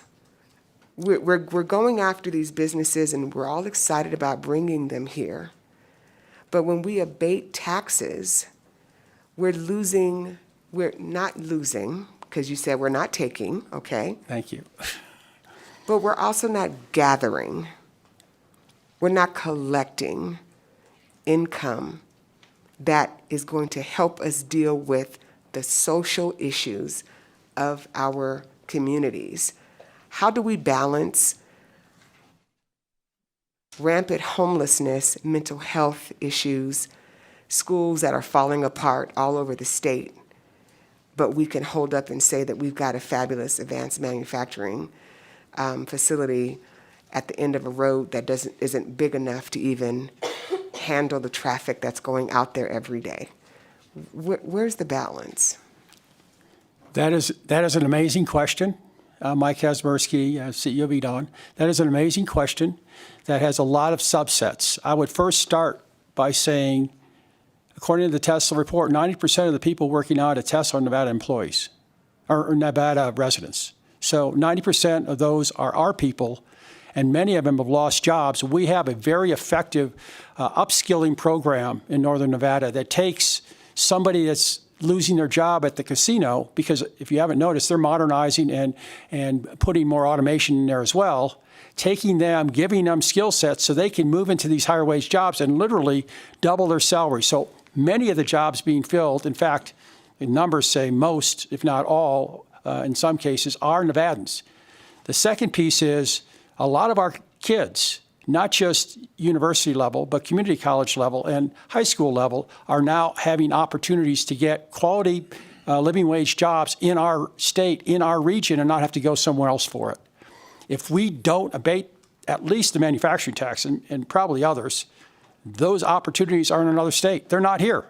So yes, you may not have quite as many social problems because in theory you have more people staying in the region, but they're getting paid pretty darn good. So you don't have as many social problems with the people actually in the jobs you're abating because they're making pretty good wages in most cases. And yes, they're paying for houses, but the housing crisis is not due to job growth. It's due to our failure to build enough affordable houses.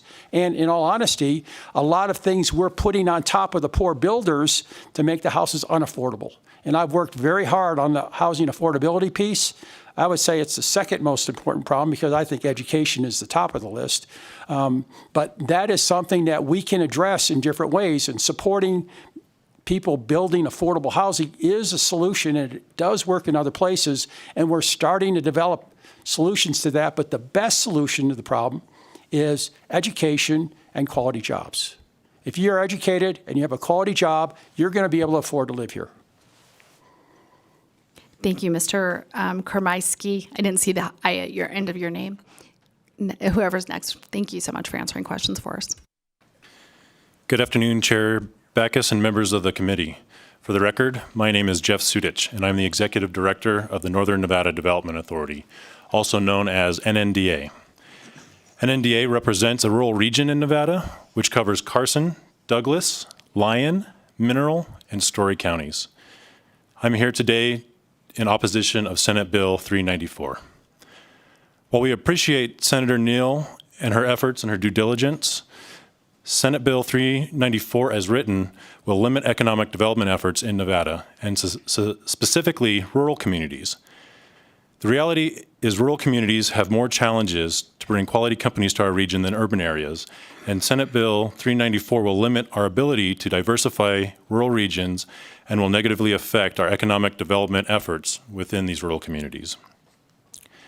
NNDA has worked closely with the Governor's Office of Economic Development to bring companies and jobs to Nevada.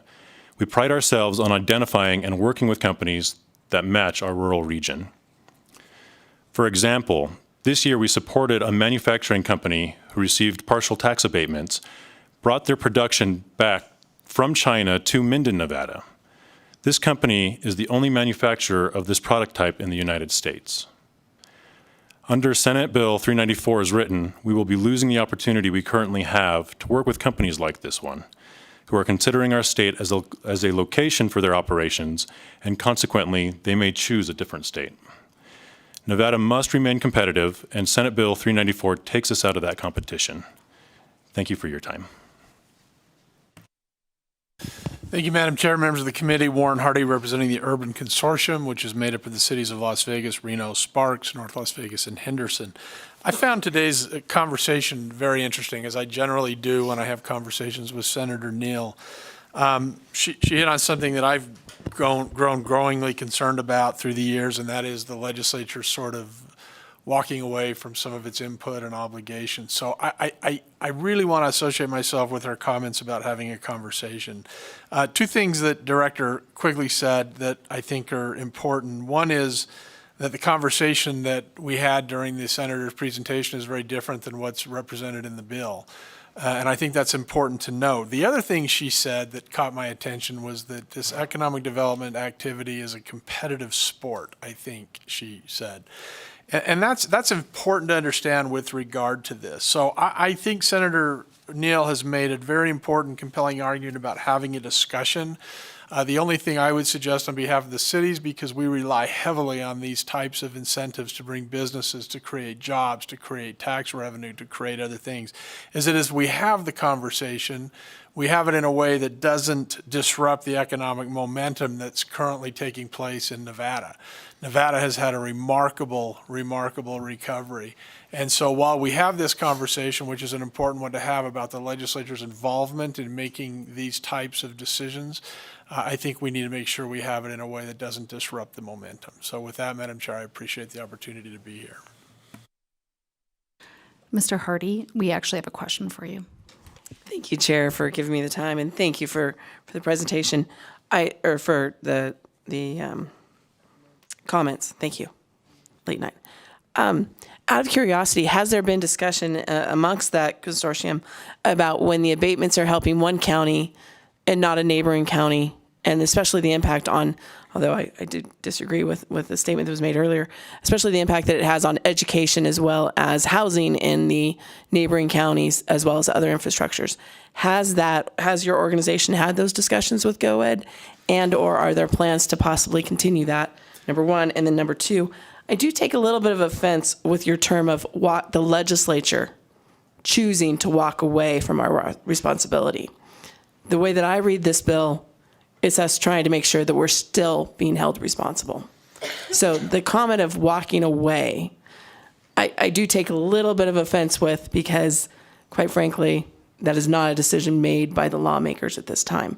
But if you could answer the first question, I'd greatly appreciate it. Absolutely. Thank you, Madam Chair. Warren Hardy again, Urban Consortium.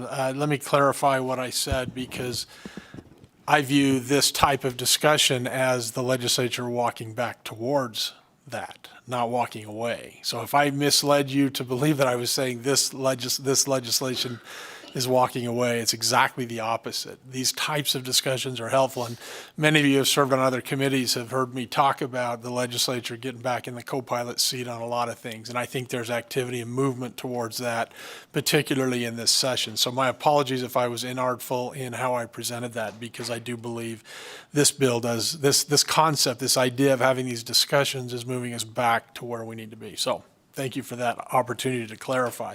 With regard to discussions we have, I will say this. I think largely we've looked at it, except for the point that Senator Neal has brought up, and that is the rightful place of the legislature to be involved. I think we have sort of felt like the process, if it's not broke, don't fix it. So we have had no reason to really sit down and talk with them. We think it's working marvelously well, with the possible exception of the legislature being involved in those discussions. And so we have not had those conversations. We would welcome being involved in this conversation, because if an economic development program like this is done properly, it's going to create, it's an investment. You can look at it in terms of an investment. It's going to create the kinds of revenue that are needed for the programs that Assemblywoman Summers Armstrong spoke about. That's the idea. That's the concept. If that's not working, then we really need to have a conversation.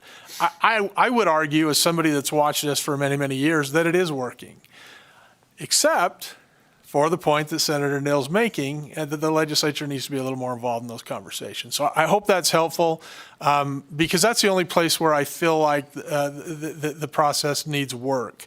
Other than that, I mean, I think we could compare our economic development efforts in Nevada favorably to anywhere in the country. And that wasn't always the way it was. Some of this started under Governor Sandoval. It was carried forward very successfully under Governor Sisolak, and we're looking to continue it. So very, very important. And I just don't want to see us disrupt that momentum that's happening out there in the world right now, because I think every state will look at Nevada with envy with what we've been able to accomplish coming out of COVID. Thank you, Madam Chair, members of the committee. For the record, my name is Glenn Levitt, Director of Government Affairs for the Nevada Contractors Association. We represent over 450 of the largest and smallest contractors and subcontractors and industry affiliates, primarily in Southern Nevada. The Nevada Contractors Association is in opposition to SB 394. So incentives bring businesses to Nevada. When they come here, they build structures and renovate existing ones. And in many cases, it leads to roads being built. As many of you know, that's our business. And all of these forms of construction create good paying jobs for Nevadans. Reducing the number of incentives available to bring people to Nevada will result in less construction and less jobs for our state. For these reasons, we are opposed to the bill as written. Thank you. Good afternoon, Chair Backus and members of the committee. For the record, my name is Mary Beth Seawald. I'm the President and CEO of the Las Vegas Chamber of Commerce. We do appreciate Senator Neal's desire to have the conversation about the effectiveness of state agencies and the need to evaluate the effectiveness of the programs. However, as Nevada's largest and broadest business association, the Vegas Chamber is in opposition to Senate Bill 394 as written because of the negative impact that it would have on the state's economic development efforts and the regional economic development initiatives. The Chamber has been supportive of GoEd because of the mission and the tools that were given to it by the state legislature to bring more employers to our state and to provide good career opportunities to all Nevadans. The Chamber has worked well with each and every one of the executive directors who have led GoEd since its very inception. There's been absolute trust, there's been collaboration and open communication between GoEd and Nevada's existing business community. The current process has been efficient, it's been transparent, and that is why GoEd has been so successful in bringing new businesses to Nevada and diversifying the state's economy. And those businesses have been small, medium, and large businesses. We know because we take care of them at the Vegas Chamber. It is for that reason that the Chamber is opposed to limiting the abatement approval authority of GoEd, requiring each proposal over $500,000 to be approved by the state legislature would absolutely require multiple special sessions throughout the year, as was stated before. We believe this proposed cap will severely hinder economic development efforts throughout the entire state and add unnecessary legislative action bogged down in red tape. We will be less competitive on the national level, and we will lose prospective employers to other states. There is no question about that. That is not an outcome that any of us would want for the state.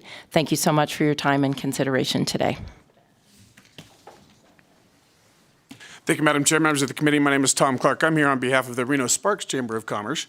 And I really do appreciate the sponsor bringing this amendment and this bill forward, because what we recognize, and we've always recognized, if you've been in Nevada a long time like I have, the GoEd work is just a tool in the toolbox of economic development. We need to have this conversation, and it needs to be a robust conversation. And a big part of that is workforce development. We're putting tens of millions of dollars into workforce development, whether it be state money or federal money. And are we doing the best that we can to map those jobs to these companies that we're bringing into the state? So we have to look at this whole thing as a puzzle, and I think that that conversation definitely needs to occur, because you bring in education, K through 12 and higher education. You know, those companies aren't just looking for a handout. Those companies are looking for the whole package. I do a lot of work in the arts and culture community. You know, the first thing that those executives are looking for is where are places that we can go as a family to see live performances? What can my kids do?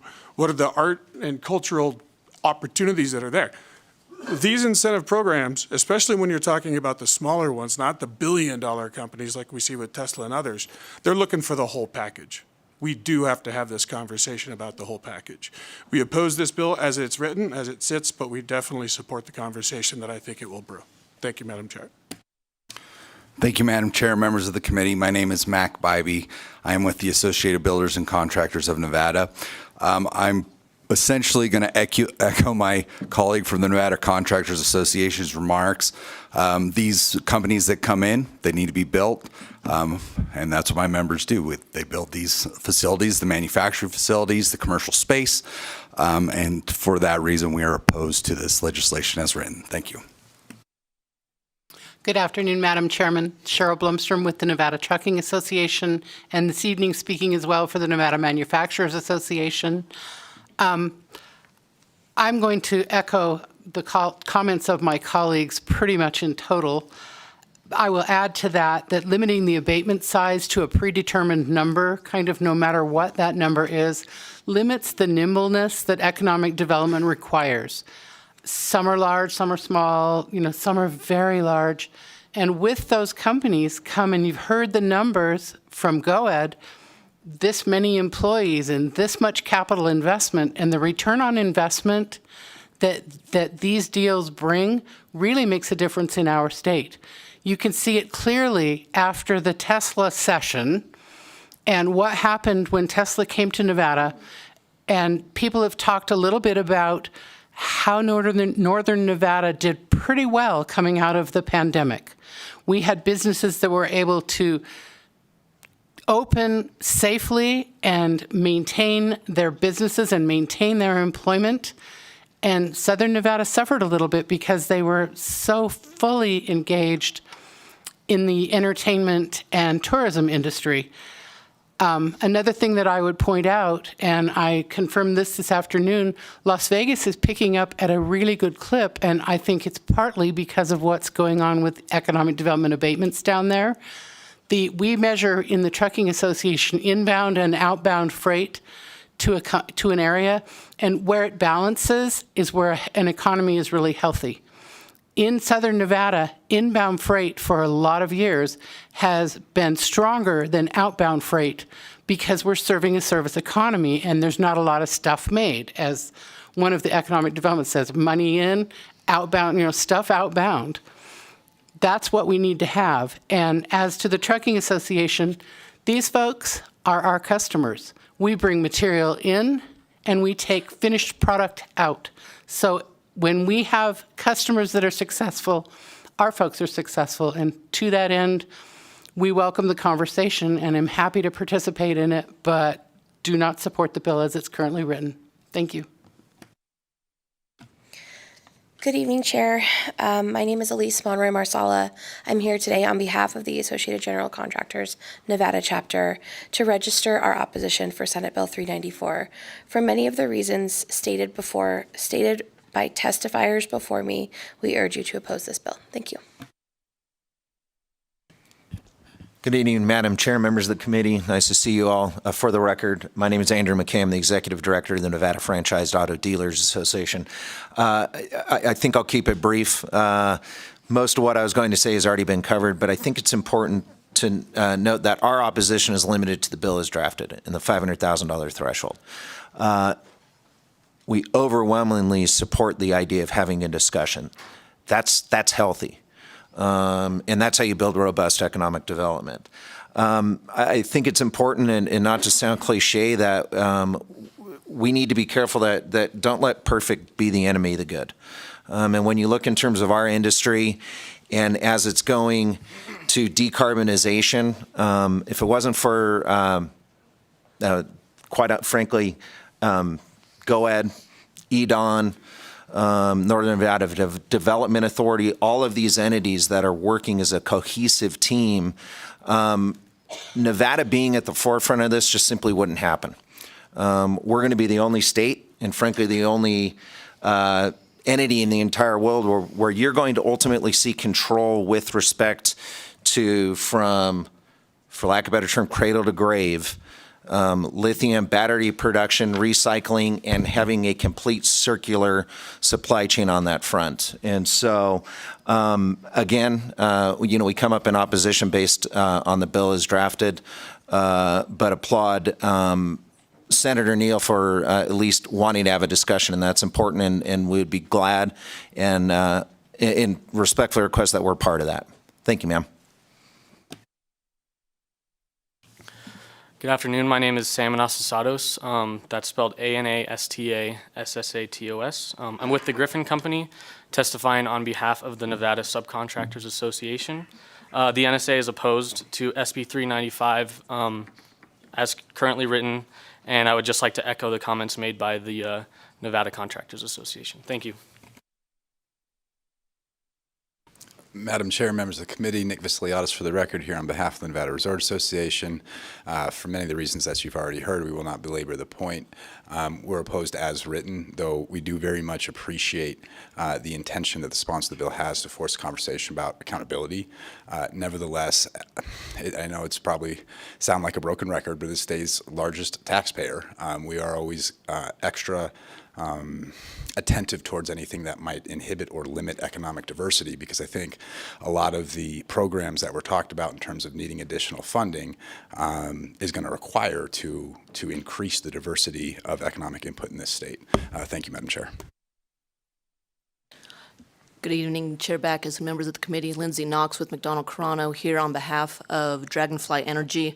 As Nevada continues to diversify its economy, SB 394, as written, would deter beneficial development within Nevada and would be detrimental to companies with pilot lines that are ready to expand their facilities in Nevada.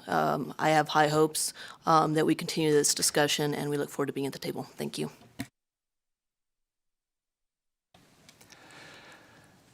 Good evening, Chair, members of the committee. For the record, Mike Draper with Argentum Partners. I'm here today on behalf of the Nevada Builders Alliance and its more than 1,000 members statewide.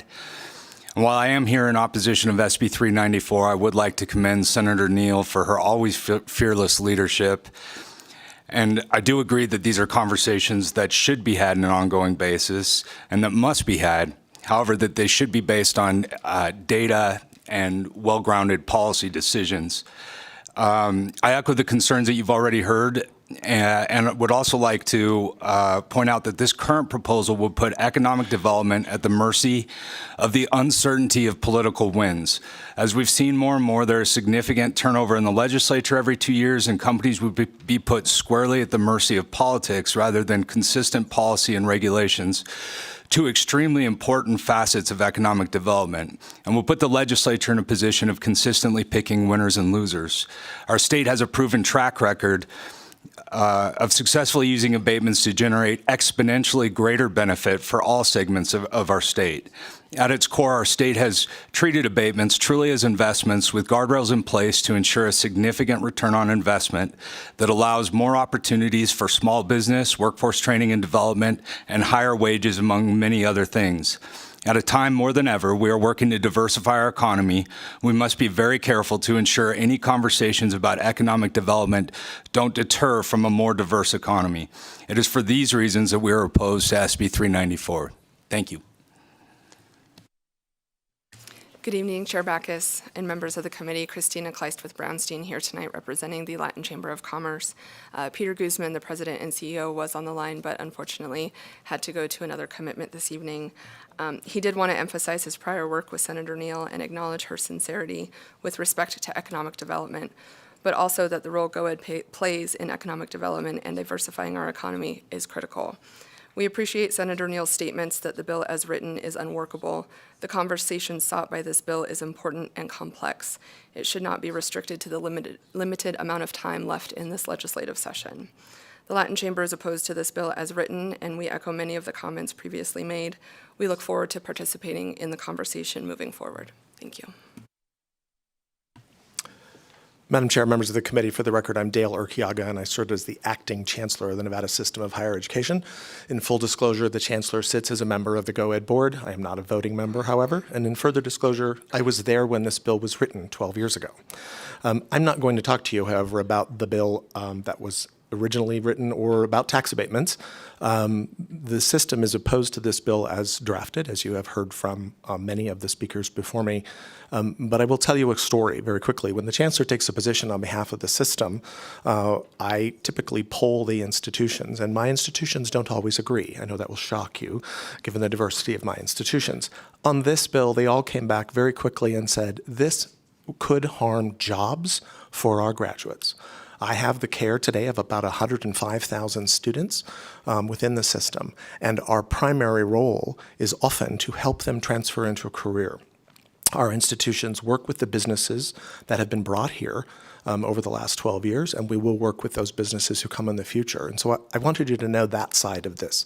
This is about jobs for my students and the students that attend my institutions. And that is why my institutions and my system oppose this bill. I will say, however, Senator Neal and I have worked together on many economic development bills over the last 12 years, and I'll see your conversation and I'll raise you. I have in my institutions economic centers, policy centers, think tanks. Do this conversation during the interim, and please utilize your system of higher education to help participate in that. Thank you. Good evening, Chancellor Kanani Espinoza on behalf of UNLV. As the Chancellor has stated, UNLV joins our fellow institutions in opposition of this bill as written.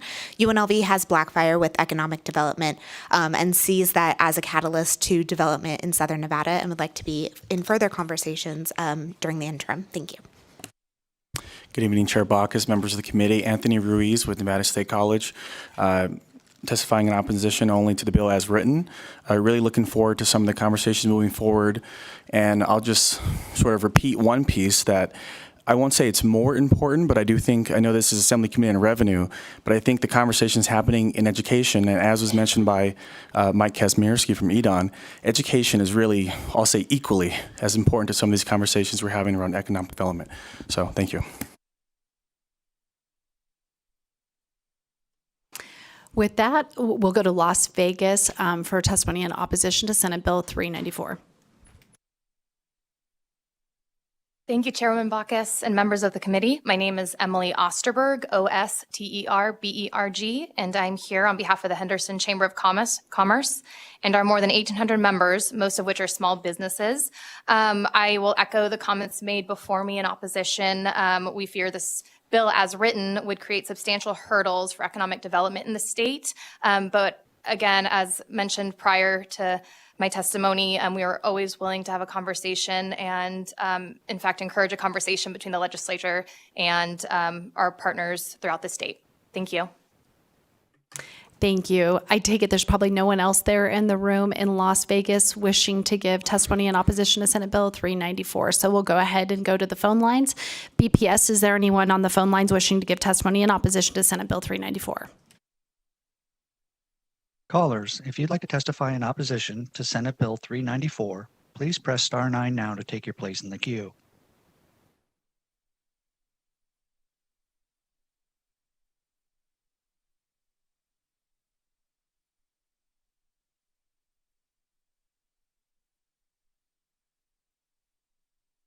Caller with the last 3 digits 165, please press star 6 to unmute yourself.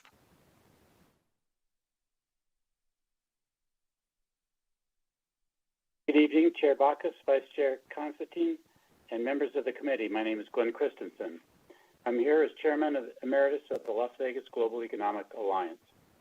Our 50-member board of directors is comprised of many of the most recognized leaders in the public, private, and education sectors in Southern Nevada, and today we voted unanimously to strongly oppose SB 394. The provisions of SB 394 will devastate the economic diversification effort in Southern Nevada. GOED, LVGEA, and the municipalities are all working well together to bring more investment and jobs to Southern Nevada. While Southern Nevada has many advantages for companies to move and expand here, other states have much better incentive packages and significantly more funding, making them more competitive than our state. We're very concerned that adding the additional hurdle of an uncertain and delayed legislative approval process will significantly discourage companies from coming here. The LVGEA urges you to oppose SB 394. Thank you for your consideration.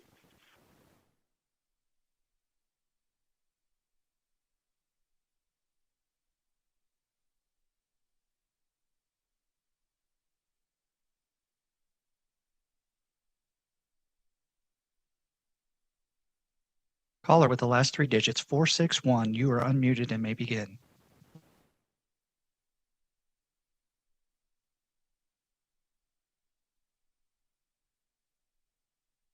Caller with the last 3 digits 461, you are unmuted on our end. Is your phone muted?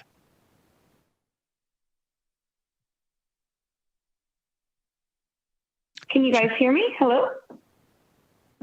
We can hear you. Go ahead. Good evening. Can you hear me? We can hear you. Thank you very much. I apologize for that. Good evening, Chair and members of the committee. Carrie Kramer on behalf of NAAP here in opposition to SB 394 as written. However, we thank the Senator for starting the conversation on this subject, but echo the concerns previously stated. We look forward to the opportunity to work with the Senator and thank the committee for your time this evening.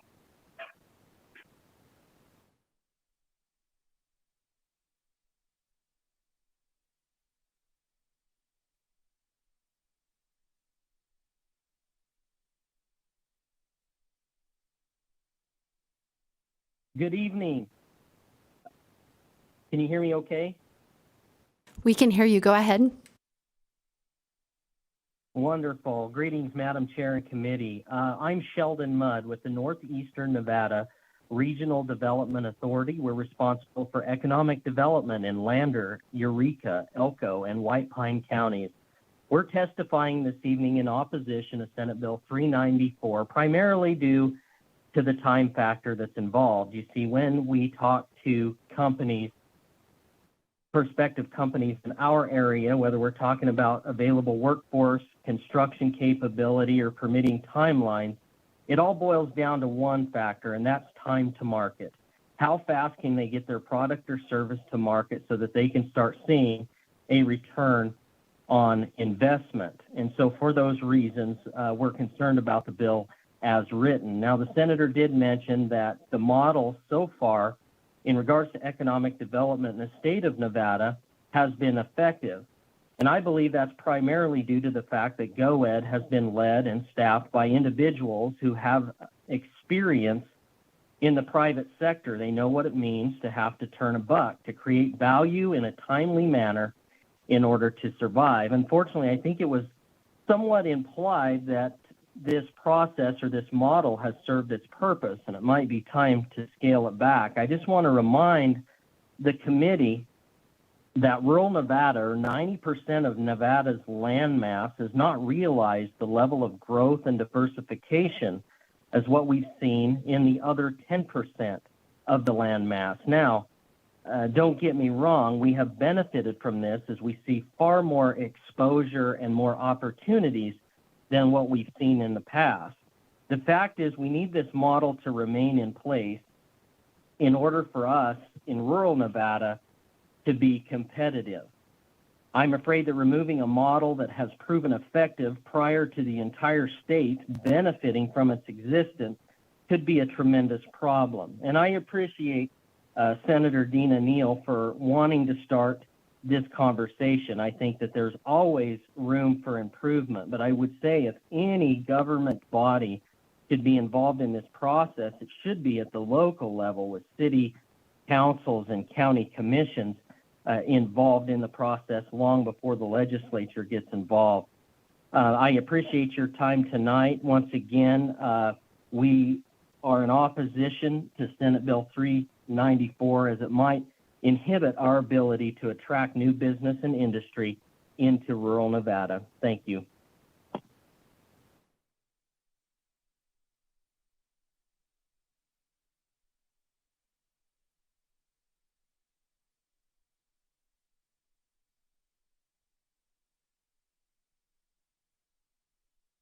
Caller with the last three digits, 240, you are unmuted and may begin.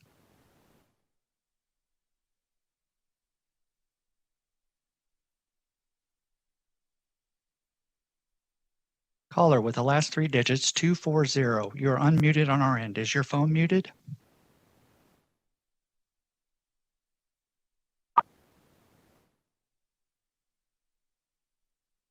Chair, I think this caller is having trouble. Should we move on to the next one? Let's go on to the next caller and hopefully they can rejoin.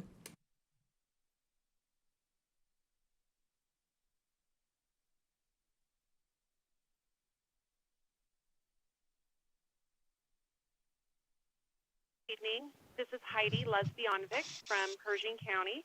I am the co-director for the Nevada 9580 Regional Development Authority, which encompasses Pershing and Humboldt counties. My home and office are located in Pershing County.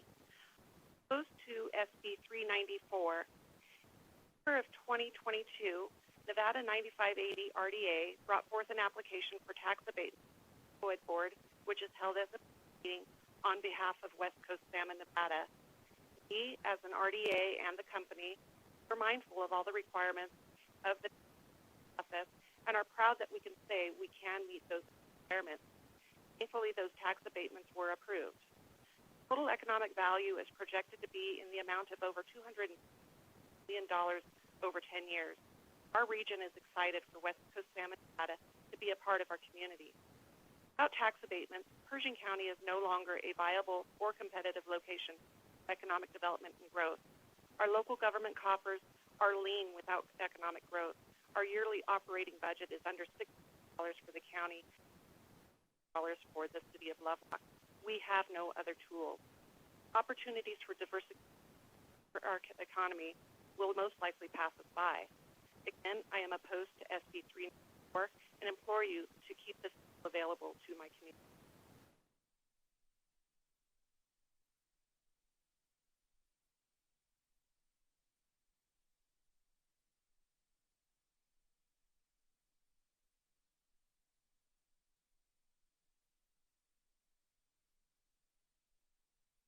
Yes, this is Michael Brown. I'm the former director of GOAD for Governor Sisolak, and this piece of legislation brought me out of retirement. I have filed extensive comments with the committee for you to consider. I had the chance to see how other states functioned and met with my fellow economic development directors. There's fierce competition for this investment, and most other states had substantially more resources, more authority, and more generous programs than I had available to me in Nevada. Senator Reid wanted to make Nevada the green energy capital of the world. That is becoming a realization. The Biden Inflation Reduction Act has triggered a massive investment in green energy, and those companies are knocking on our door. We border California to the west, the world's largest economy. We have access to the Pacific Rim and the Pacific ports. And yet we face the two most competitive states in economic development right at our other border with Arizona and Utah. And we're constantly in competition with Texas. Nevada's not an island. This legislation has to be we have to consider the entire impact of this legislation on our competitive position. I filed extensive comments based on my experience. It's not my job to produce a resolution on this, but if I can provide any input based on my experience for 3 years as Economic Development Director, I'm available. And I'm testifying today as a private citizen. Thank you. Thank you so much, Mr. Brown, for your service.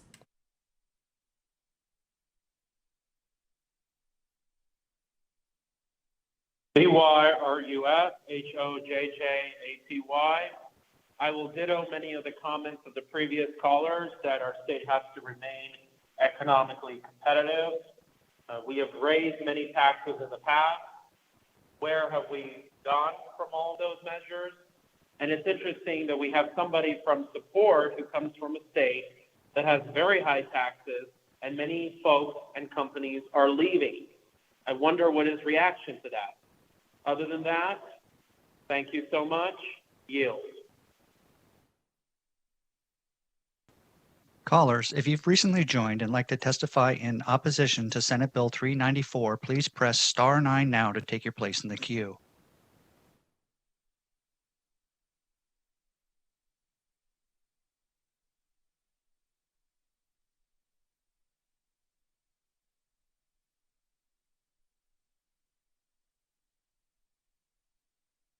Can you hear me?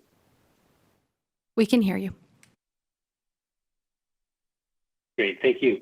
My name is Clark Wood. I'm here as a private citizen, but I'm also here as the current board chair of Las Vegas Global Economic Alliance, and I cannot add anything that hasn't been said already in opposition. I strongly oppose this bill as written as a native and a lifelong citizen of this state.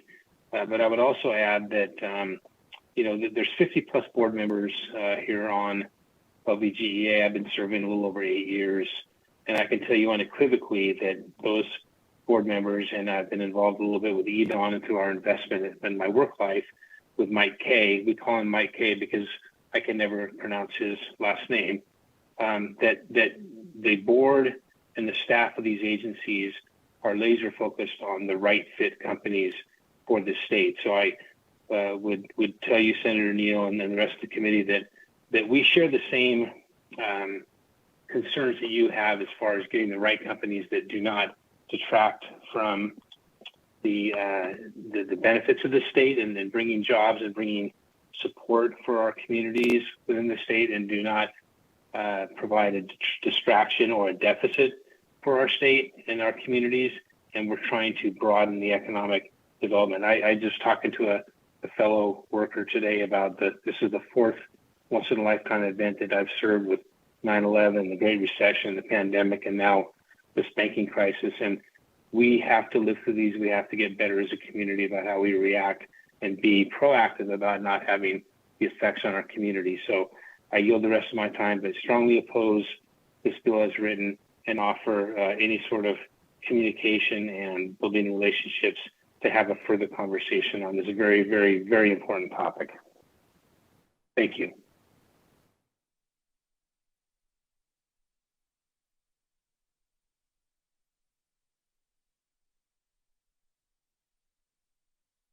For purposes of the record, my name is Michelle Hammond Allen. I'm the Economic Development Officer for Humboldt County and the City of Winnemucca and co-director of Nevada 9580 Regional Development Authority, as Heidi mentioned, representing both Humboldt and Pershing counties.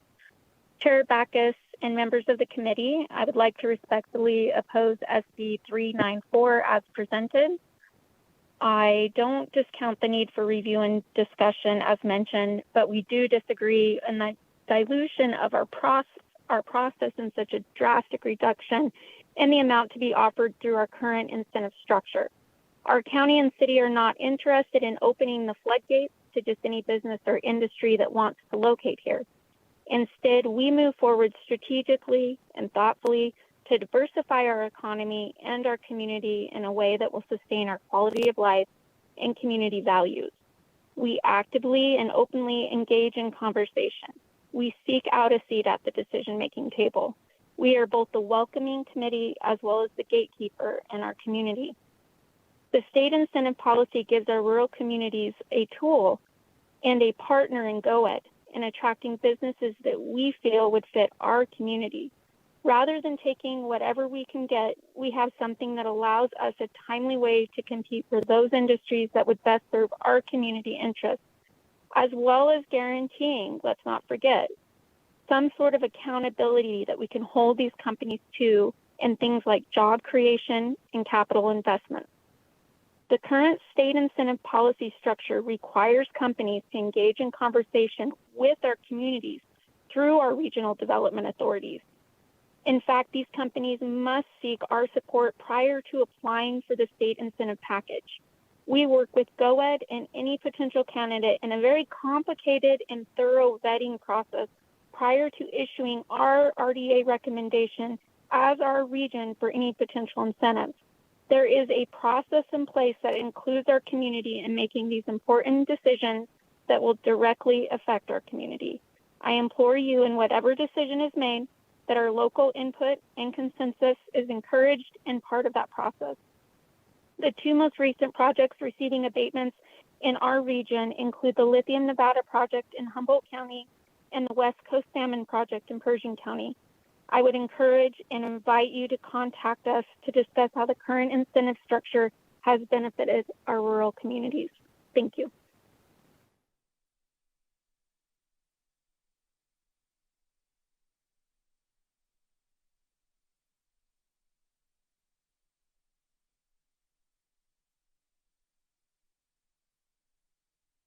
Caller with the last three digits 442, please press *6 to unmute yourself.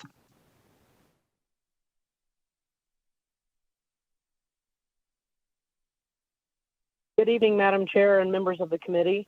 My name is Betsy Fretwell. I am a retired public servant, having served the city of Las Vegas as city manager for almost a decade. Also recently left my employment with Switch, which is a local technology company, as an executive there. During my time, over the last several years, I've been very engaged in the Las Vegas Global Economic Alliance. And I think it's just important for us to recall that we've gone through several economic downturns, as Clark Wood mentioned. I was the city manager during the Great Recession. It was not a good time for our community. We were very dependent on primarily one industry, and it was problematic. And then we saw the exact same thing happen again during the COVID pandemic, which Mr. Brown just referred to. I'm sure I'm saying much of what you've already heard in the committee testimony today. I have the tremendous amount of respect for the sponsors of the bill, have had several conversations with them about the importance and vitality of economic development in our community. But I am in opposition to this bill in its current form. There's a lot of work for us to do in this community to continue to develop alternative industries with great strengths, take full advantage of an incredibly vibrant tourism and gaming economy here.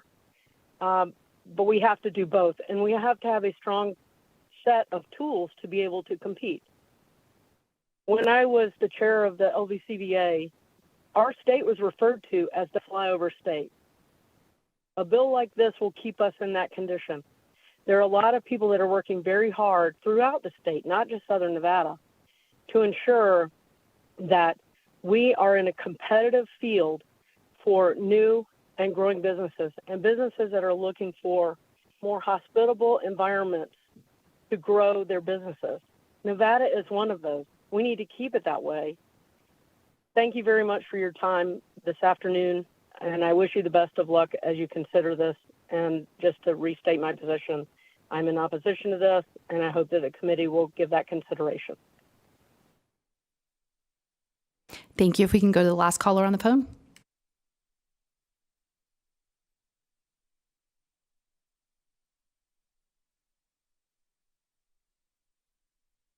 Caller with the last three digits, 363, please press *6 to unmute yourself.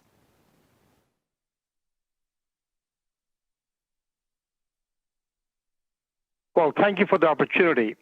For the record, my name is Myrtle Gautam, Vice President for Research and Innovation at the University of Nevada, Reno. I'm calling in to express my opposition to the Senate Bill 394 as it is written. A lot has already been said, and I'm not going to repeat myself. The long-term objective of anything we all do should be to enhance our innovation-based economic sustainability. We can do that by having a robust partnership between government, industry, and universities, and by empowering our economic development entities. What most states across this nation do not have is that robust incentive strategy to attract industry to the region. I said most, not all. And by industry, I mean large, medium, and small enterprises. Fortunately, thanks to the legislature, GOED has had one for several years. The resulting diversification of our economy, as you've seen, and a successful passage through the pandemic proved that GOED's strategy has worked well. Well, I came to Nevada in late 2013 from another state. I witnessed firsthand the outstanding work that GOED's strategy has done. Today, thanks to the incentives offered to new technology companies by GOED and the support provided by GOED to higher education, Nevada can be categorized in the growth category, not the have-not category. Today, we can compete globally. So thanks to the current construct, our graduates, be it high school or community colleges or four-year colleges, they're all getting jobs in Nevada. Just 10 years ago, and you know this well, we had an unacceptable brain drain out of Nevada.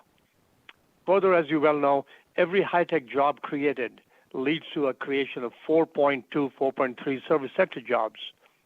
So almost every aspect of our economy has benefited from GOED's strategy to attract sustainable businesses to Nevada by offering them incentives. Today, our K-12 students are exposed to robotics thanks to Tesla.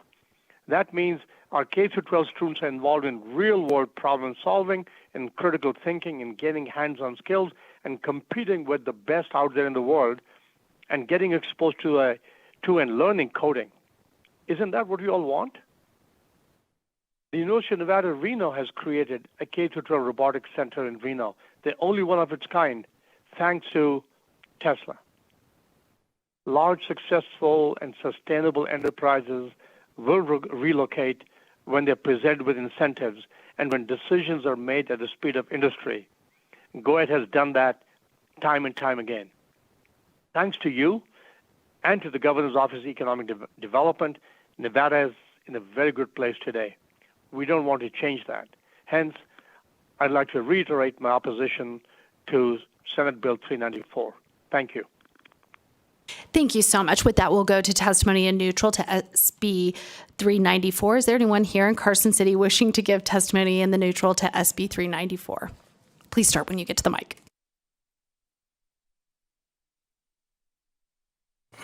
First off, excuse me, it's a little cold up north for a Florida boy. Marcos Lopez for the record, Nevada Policy Research Institute. I want to start off by saying thank you to Senator Neal for a massive improvement on Senate Bill 394 by shifting the conversation towards tax abatements that favor politically connected businesses rather than creating a new property tax. Senate Bill 394 is a step in the right direction. As many of you know, Nevada Policy is a 501c3 that has supported low taxes, light touch regulations, and economic freedom for over 30 years in an effort to ensure Nevada is competitive. Now let me be clear. Nevada Policy is in the neutral because we don't believe production decisions should be shaped by either unelected bureaucrats or politicians, but rather consumers. Nevada does not need a candidate-level position to dole out patronage or pick winners and losers. It is important to remember that tax abatements ultimately force higher taxes onto non-privileged businesses while potentially directly subsidizing their own competition who have political clout. While GoEd argues that these abatements are needed and that business won't come otherwise, we respectfully disagree. In fiscal year 20 and fiscal year 21, GoEd granted tax abatements for new locations to Foot Locker, T-Mobile, and Kroger. It is debatable whether these entities would not have installed the new locations without subsidies. Nevada policy can move to support if the legislature fully retains their power from GoEd and or clarifies and restricts the mission of GoEd to identify and recommend government policies or regulations that impede new business formation and expansion in the state. Although there is much overlap, there is a difference between being pro-business and pro-market. As Milton Friedman once noted, the free market typically has two enemies. One, intellectuals who want freedoms for themselves and government control for everyone else, and two, businessmen who want the free market for everyone else but special privileges for themselves. Thank you. Mr. Lopez, can you give your name for the record and who you are with tonight? Marcos Lopez for the record, MARCOS, LOPEZ, and the Nevada Policy Research Institute. Thank you so much. Next, we'll go to Las Vegas.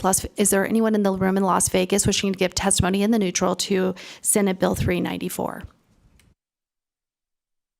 BPS, do we have anyone on the phone line wishing to give testimony in the neutral to Senate Bill 394?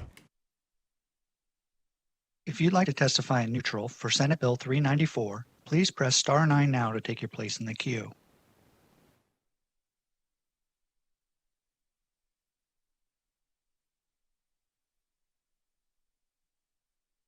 Again, if you'd like to testify in neutral for Senate Bill 394, please press star 9 now to take your place in the queue.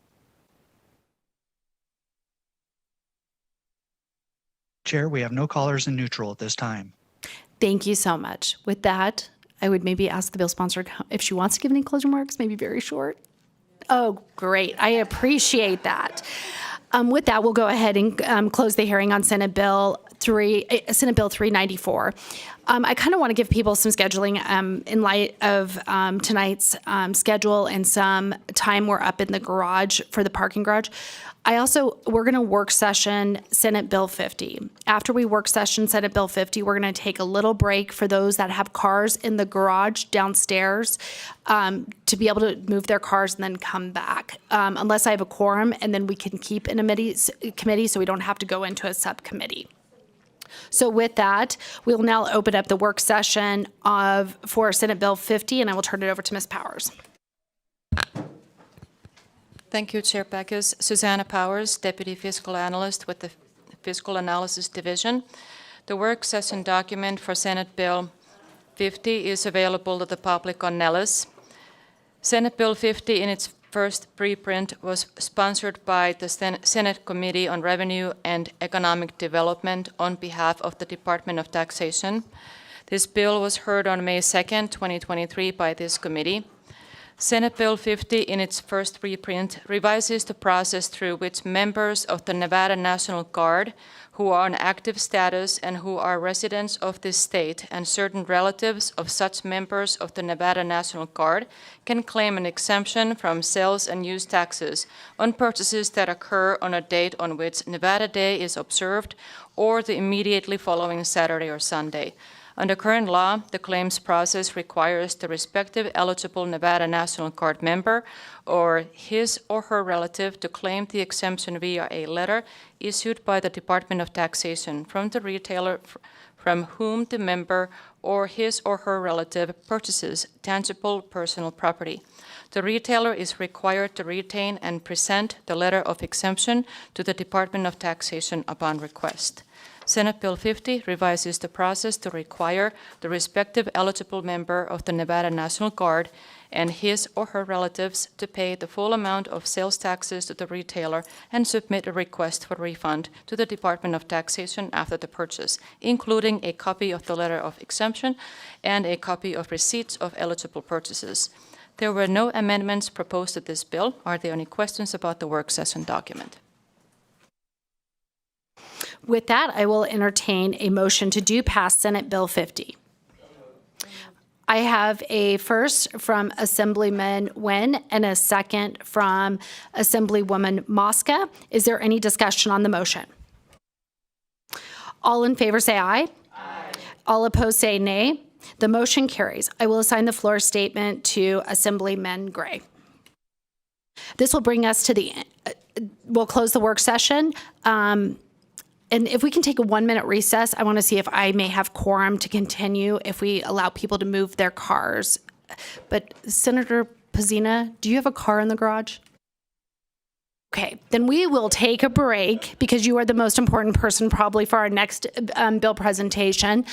For those, if you can guys go move your cars and get back here as soon as you can, that will be greatly appreciated.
We'll go ahead and call the Assembly Committee on Revenue back to order, and we will go ahead and open up the hearing on Senate Bill 181, and I'll welcome Senator Pezzina and whoever else is presenting the bill with her this evening to come to the dais. And once you get settled, please feel free to start when you're ready.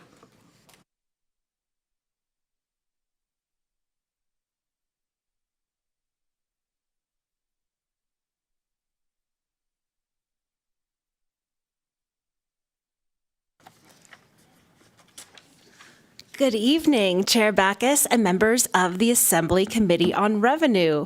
For the record, my name is Senator Julie Pezzina, representing the very scenic District 12 in Clark County, and I'm here with you today to present Senate Bill 181, and I thank you all for being here this late in the evening to hear this. No, you didn't have a choice, Assemblyman, for the record. But I very much appreciate your presence. For a little background on the subject, as you know, the state of Nevada, through the Governor's Office of Economic Development, which you've heard a lot about so far today, and throughout the session, offers a variety of incentives to entice qualifying companies to come do business in the state, including sales tax abatements on capital equipment purchases, sales and use tax deferral on capital equipment purchases, and abatements on personal and modified business taxes, among others.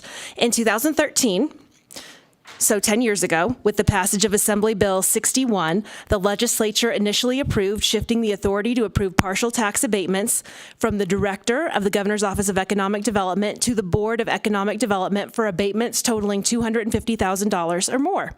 Based on a review of the legislative history, this change clarified who and at what level abatements should be approved. In the last 10 years, as more and more businesses sought to do business in Nevada, the threshold for approving tax abatements has created some inefficiencies and red tape in GOED's operations and the work of the board. So in summary, Senate Bill 181 before you today will increase the threshold from $250,000 to $500,000. Increasing the executive director's approval threshold will assist GOED in streamlining its processing procedures while maintaining a deeper focus on larger applicants' projects in the pipeline. This is a small business bill. It will also shorten the time period in which smaller businesses and targeted industries can proceed with their relocation and expansion plans. As you can see, it's a very short bill. So with that, I'd like to turn it over to my co-presenter, Tina Quigley, to provide additional testimony. And thank you. Thank you, Senator. Thank you, Madam Chair and committee members. It's a pleasure and honor to present to you today. As mentioned by Senator Pezzina, the current statute has stayed stagnant for 10 years at $250,000. That threshold number creates some roadblocks in our collective work to bring valuable, unique, smaller businesses in industries here to Nevada in a streamlined way. We combed through the last 2 years of applications that we've assisted our municipal partners and GOED with, and identified that only 2 of those applicants fit under the $250,000 abatement threshold. In both circumstances, those smaller businesses could have had the opportunity to establish their businesses and expand jobs to our market in a much quicker fashion, in fact, in nearly half the time, if this proposal before you were to be in place. Additionally, in Southern Nevada, we are increasingly challenged in successfully competing for diverse employers who can bring quality, innovative, and high-paying jobs to our region. This is due to several factors: lack of developable land, talent, workforce challenges as perceived by outside companies, and as Nevada affords among the least amount of competitive economic development incentives compared to our neighbors in the southwestern U.S., despite of our favorable no personal income tax climate. We are grateful for the Senator's vision in seeing an opportunity to provide a sensible update to the Nevada statute that would largely support economic development for smaller, independently owned and operated businesses, and to do so in a way that does not modify Nevada's state-directed metrics and measurements in which applicants must meet to receive consideration for these tax abatements. It also does not change the period of time in which the state is afforded to vet through the applications. It does not change the state-directed clawback provisions in place for applicants who don't meet the state legislative performance milestones, nor does it preclude these businesses from presenting to the state's Economic Development Board during a forthcoming meeting, even if that applicant recently received approval. So with that, we are fortunate to have the opportunity to work with Senator Pezzina, and we support this bipartisan we are bipartisan co-sponsors on this bill. Thank you. Thank you so much. Did you finish your presentation? I was just going to say thank you so much. We're ready for questions. Thank you so much, Senator Pazina. With that, we will go ahead and move to questions. I have a question from Assemblyman Nguyen. Thank you, Madam Chair, and thank you, Senator and Ms. Quigley, for being here. 7:15. My question is going to be similar to the line of question that I talked about in the last bill, as we're trying to create transparency in the process, because, like our chair eloquently said, that we have to answer to our constituent about transparency and what's happening in the legislature, because a lot of times, the 120 days go by so fast that we don't have that opportunity to. So can you give us the thought behind removing the N and putting the or? Because the current statute is putting a approval with the board and the ED. This bill is actually going to put the or, meaning they can be approved by the board or the executive director. And if you could give us the reasoning behind that, that would be great. Thank you.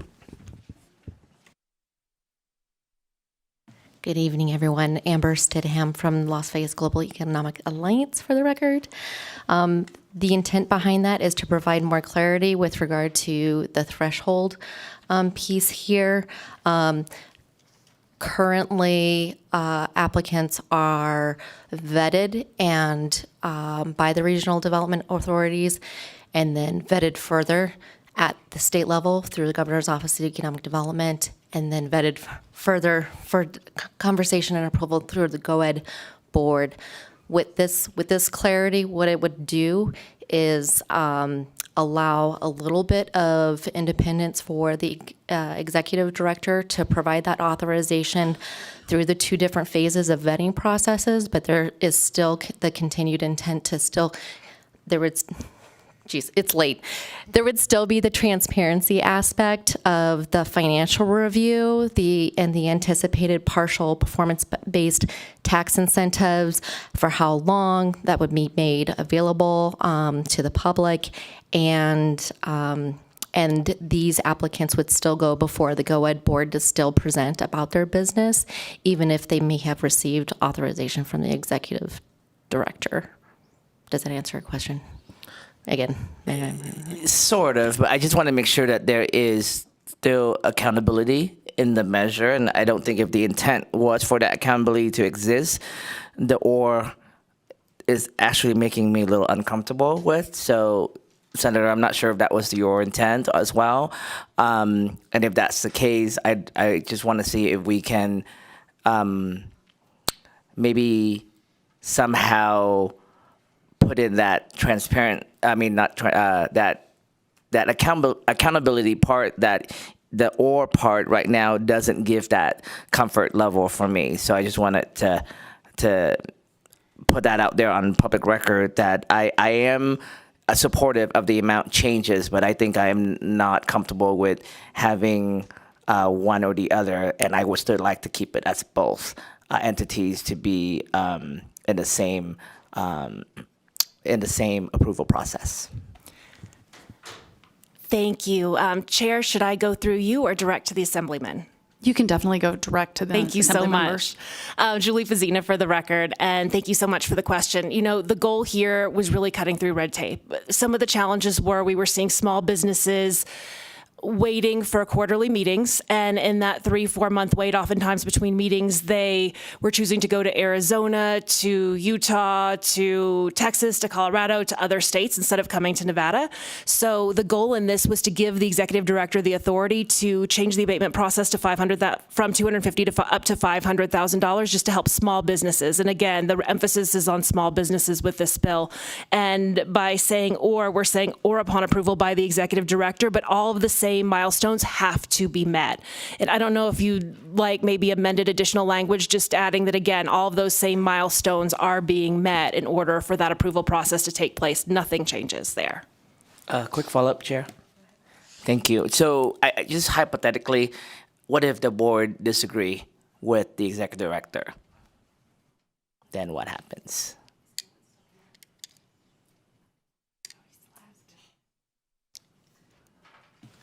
Assemblyman Nguyen, will you go ahead and repeat your question? We do have a representative here from GoEd. Yes, Chair. My question is that what if if we remove this check and balance piece right here, and if for some reason the executive director to go through all the vetting process, however the board disagree with his or her decision, what would happen? So at that, James Hum, for the record, Governor's Office of Economic Development. To clarify, so if it had already been vetted and been put through the process, through the statutory process, statutory review, hit all of the statutory approvals that were required under NRS 231, then he would be able to approve it. So he would be able to approve it on his own as long as it met all statutory requirements. Does that answer your question, Assemblyman? Yes and no. However, but if for some reason the board disagree, right? Just the happenstance, right? Sometimes we have that happen, right? Who wins? Because then again, does that mean the executive director is equal to the board? James Hum, for the record, Governor's Office of Economic Development. I believe in this very specific case, I would hate to say win or lose, the executive director in his role would just be carrying out the NRS as it's currently written. But let me add something to this as well that I think might help.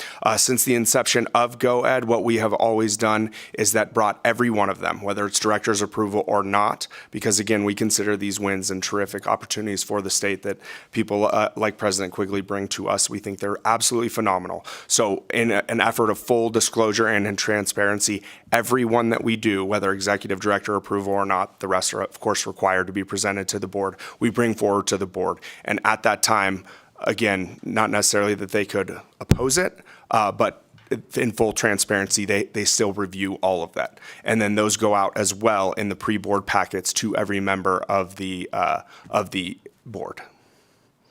So I would have to, unfortunately, I would have to ask legal on that as far as if there was an override or not. I don't believe, as the NRS is currently written, there's an override.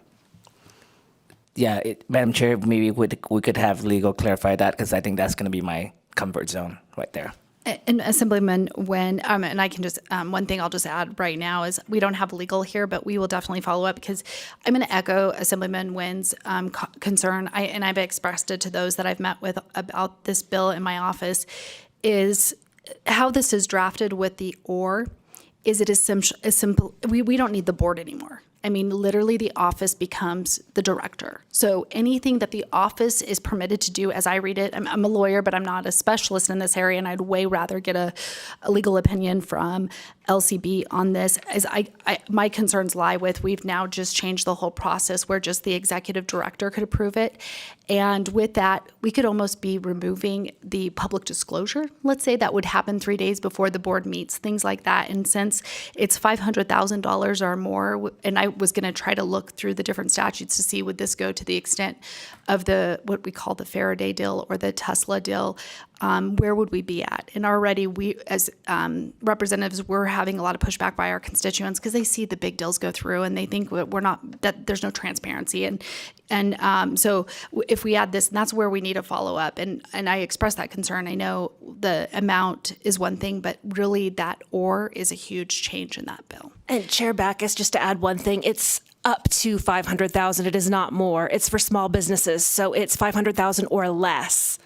So the board would consider anything above $500,000. So when you look or upon approval by the executive director, because the first is for the board and the second or upon approval by the executive director for partial tax abatements with a projected value to a single entity of less than $500,000.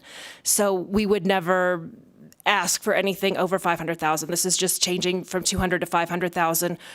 What's already being done by the director, who's already approving things up to $250,000. So it's just looking to encourage small business to the state. And thank you. Yeah, Senator Pazina, I really appreciate that because you are correct. When you look at 1B, so you have, and let me phrase it this way to see if this is what your intent is. So you have a business deal that comes to Nevada, a potential business deal, and one pathway would be for the executive director to approve tax abatements of $500,000 or less. The other avenue would be if a business deal included partial tax abatements of $500,000 or more, then it needs to go to the board. Is that a summary of what your intent is with the bill? Chair, yes, that is 100% it. And thank you for summarizing so eloquently. With that, I have a question from Vice Chair Constein. Thank you, Madam Chair. Thank you for this bill. So my question, actually I have two, but my first one is in the same area. It's in 1A, where it says or more. So if the current language is the board can approve a single entity of $250,000 or more, why do you need to up it to $500,000? Like, I don't see a cap where the or more is when this is an or. It doesn't require both. So if the board is doing it and they can approve it without the executive director, what's the cap on that if it says or more? Thank you for the question, Julie Pazina, for the record, Vice Chair. So how the statute currently reads is that the board of GOED, essentially anything up to $250,000 or more, they approve. And the director currently can approve anything up to $250,000. So we were just changing the language to $500,000, and that's really all we were doing in this.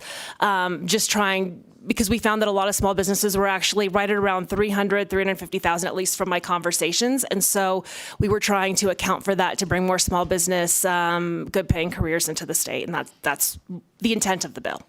And thank you. Thank you. I just kind of wanted to make sure that I was reading it. It's not like it's going up to $500,000. It's any amount over 250, or in this case, it could be 350. But there's no cap on that portion because it says or more. Sorry, Julie Pazina for the record. For what the board can do, the board can do anything currently over 250,000, and this would make it over 500,000. But you're right, there's no cap. Whereas we're trying to, because the director can currently approve up to 250,000, this would really be changing what the director themselves can approve. Due to inflation, and because this has been in place now for 10 years, but only up to 500,000, no more. For the director, yes, and thank you. Oh, no worries. And may I have a second question? And then, I know it's a small bill. Sorry, I'm totally reading into this. But on subsection 2, where it says, for the purposes of this section, projected value means the dollar value of the abatement requested, plus the accumulated value of all tax abatements received by the entity for the immediate preceding 2 years. Does that mean in these cases, this is already an entity who has already received tax abatements here? Or does this mean that this is only for entities from out of state and you're looking at the tax abatements they received in another state?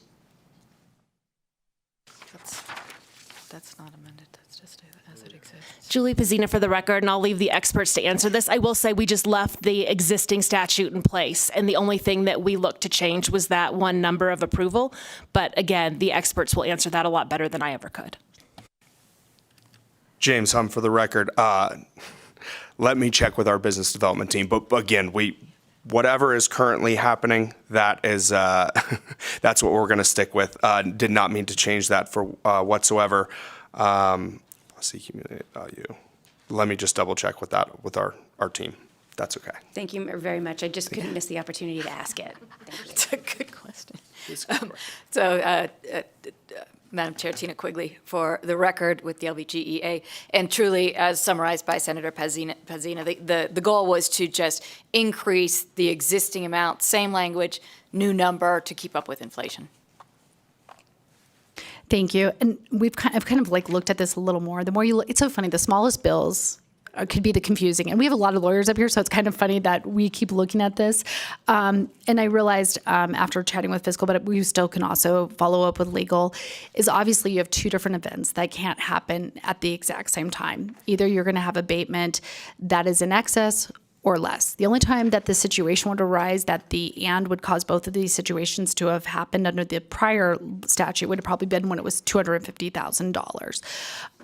But so with that, and maybe Mr. Hum can respond to this, or someone else, or Ms. Quigley, when you have the situation right now where we have a small business that qualifies to get a tax abatement less than $250,000, which were just two businesses. For those two businesses, though, is that information ever made public?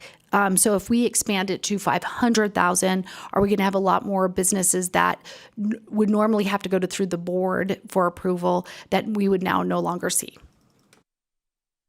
No. So the process will. Oh, yeah. For the record, Tina Quigley with the Las Vegas Global Economic Alliance.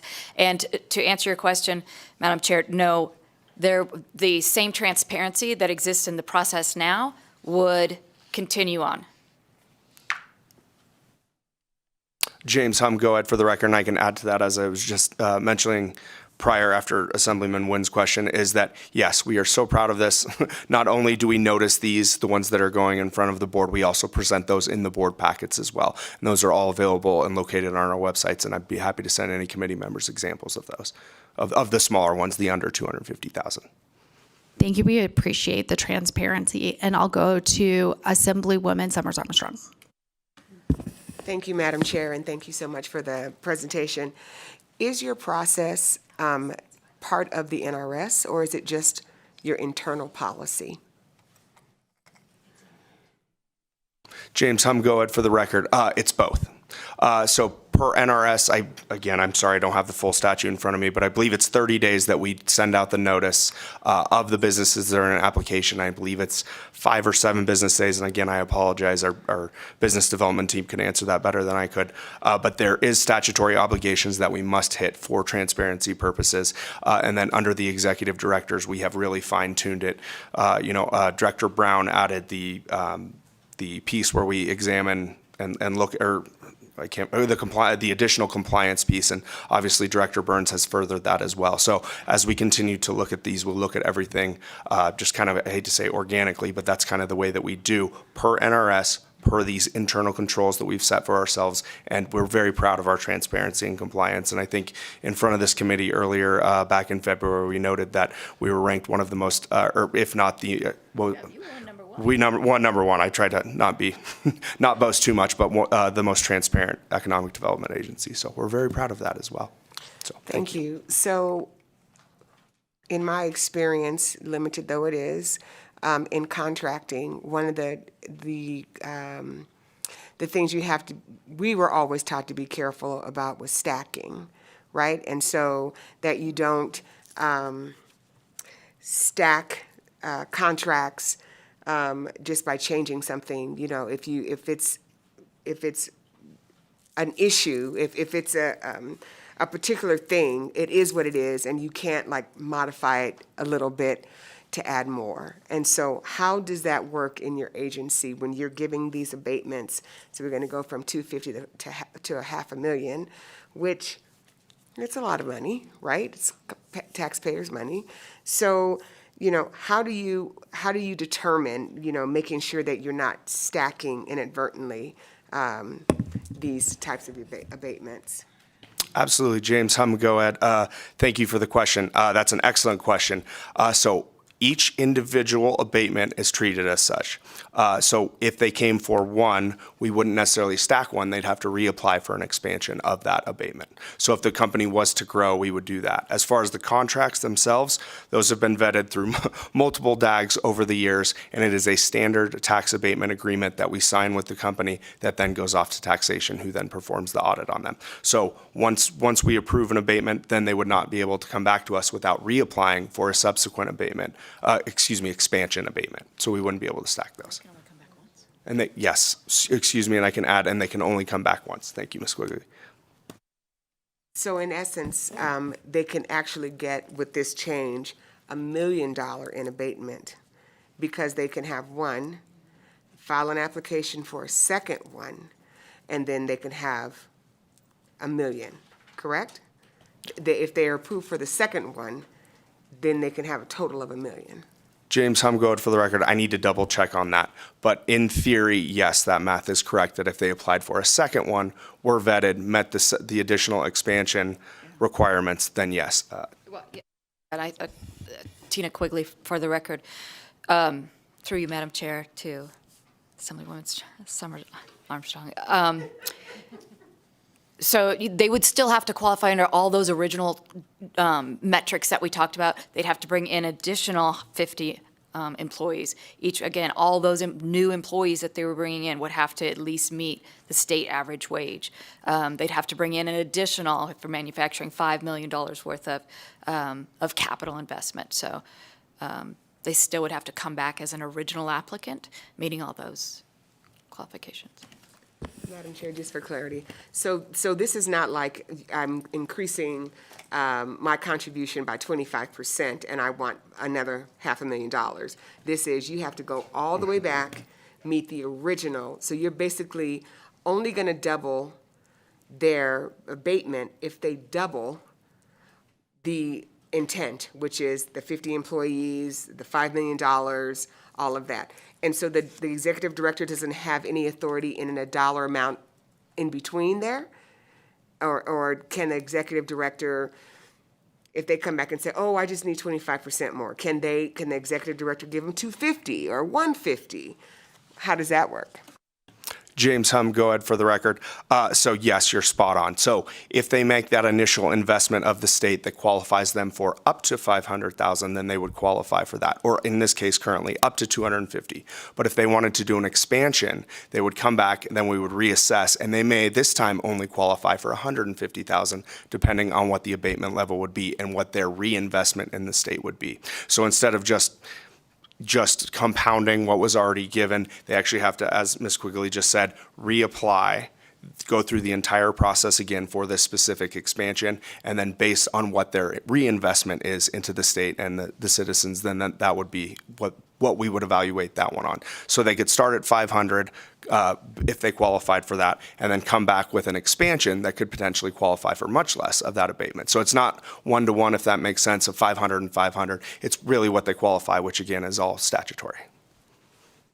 Just finally, so in essence, this increases the executive director's authority from $500,000 in totality to $1 million in totality. James Hum, for the record, if they were to qualify for an initial abatement and then an expansive abatement, that is correct. Currently, that would be 500 if they were to do 250 and 250. Thank you. Members, do we have any further questions? Okay, and I just want to clarify another thing. This statute is amazing for statutory interpretation. There would never be a situation where, like, both situations would have had to have occurred, because one is the amount or more under A, and under B is the less than. So we were okay with that. I just want to make sure that's clear for the record and there's no confusion. I'll go to Assemblywoman Anderson. Thank you, Chair, and thank you for bringing forward the language. I've got two questions. The first has to do with something that was stated about the timeline. I'll make them quick. Oh, sorry. The first has to do, though, I think, as Senator, you had mentioned that sometimes it takes 2 to 3 months for these. And so I think I might be comparing the two bills that we've heard tonight as well. That seemed to have been a problem to be able to bring it forward to the Legislative Council or to the interim IFC committee, since that meets every 2 or 3 months. So I'm just wondering, will this help that timeline, or what is the usual timeline for approval? And then I have a second question that's not related to the timeline. Thank you so much. It's a great question. So right now there are quarterly meetings, and I'll be completely frank. What I initially wanted to do working with LVGEA on was to implement monthly meetings, but there was a high fiscal note on that. And the experience I've had so far as a freshman is that fiscal notes have gotten me into a lot of trouble. So that's how this bill came to be, how it is right now. But the challenge was, because the meetings are only quarterly, a number of these organizations that wanted to come to the state were having to wait, because a meeting may have just happened 2 or 3 weeks ago and they had to wait 4 months for the next meeting. So that's what I meant when I said 2 to 3 months. Maybe a meeting happened 2 months ago, maybe it happened 1 month ago, and that was the wait.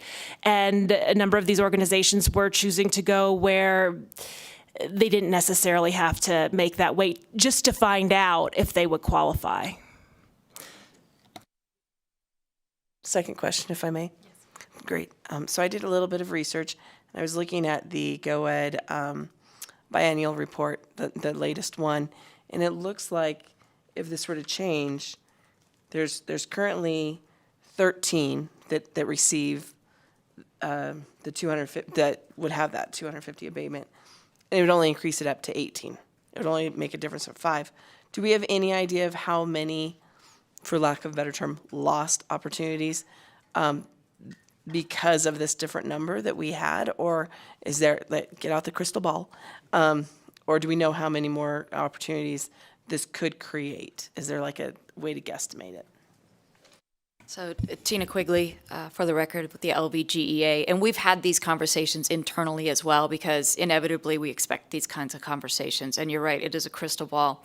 It is really tough. Companies, when they are interested in coming to you, are constantly communicating with you. Companies who have decided to move on don't necessarily let you know as to why they've chose to move on. So we really can't calibrate or count that. It's like getting ghosted when you are, they're not interested anymore. They've moved on and they're not answering your calls. So, yeah. So that's a question we've asked ourselves as well. Thank you, Chair. And I continue to have problems as well with the idea of the executive director having that much power. So, but thank you, Chair. And we will go to Assemblyman O'Neill. Thank you, Chair. Hopefully this is a simple question, although I'm always worried about that word. How long does it normally take for a business to go through the process to get this, under the current procedure, to get their abatements? And would this expedite or speed this up at all? Tina Quigley, for the record, with the LVGEA. So each company, depending on what it is that they're bringing to the table in terms of truly what are your employees, what is your average wage, those are things that we have to prove and vet before we can even start the application process. And to some extent, that's going to depend on the company and how responsive and how knowledgeable they are of all the factors that we need before we even vet them. So you could have companies who are fully prepared, can answer quickly, and fill out the application. That would take, depending on where you are in the cycle of the existing GOED process, generally that would take about 3 to 4 months if it moved quickly. But that's not generally the case. From the very start, when a company comes to us, I would say we're talking about 9 months total to get through everything. Thank you. Thank you, Chair. With that, do we have any other questions from any committee members? Okay, well, thank you. We'll go ahead and we'll go to Las Vegas first to give you guys some time to get up. We'll go to Las Vegas for any testimony in support of Senate Bill 181. And please feel free to start when you get up there. Thank you, Chair Buckus and members of the committee. My name is Emily Osterberg, and I'm here on behalf of the Henderson Chamber of Commerce and our more than 1,800 members, most of which are small businesses. And we are here in support of SB 181. This bill would help streamline tax incentives that would help encourage economic development in Nevada, especially for small businesses. These investments will create quality, good-paying jobs for Southern Nevadans. We are in strong support of this bipartisan legislation and urge the committee to support it as well. Thank you. Thank you. BPS, do we have anyone on the phone line wishing to give testimony in support of Senate Bill 181?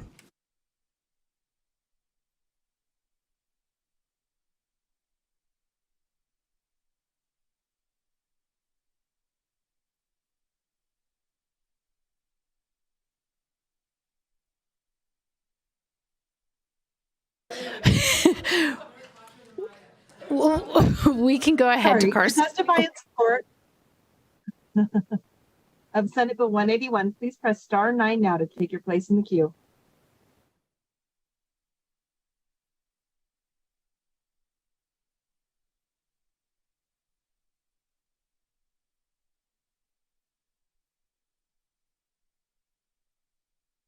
Good evening, Chair and members of the committee. For the record, Mindy Elliott, representing with Career Nevada, representing the Economic Development Authority of Western Nevada, and I will keep my comments brief.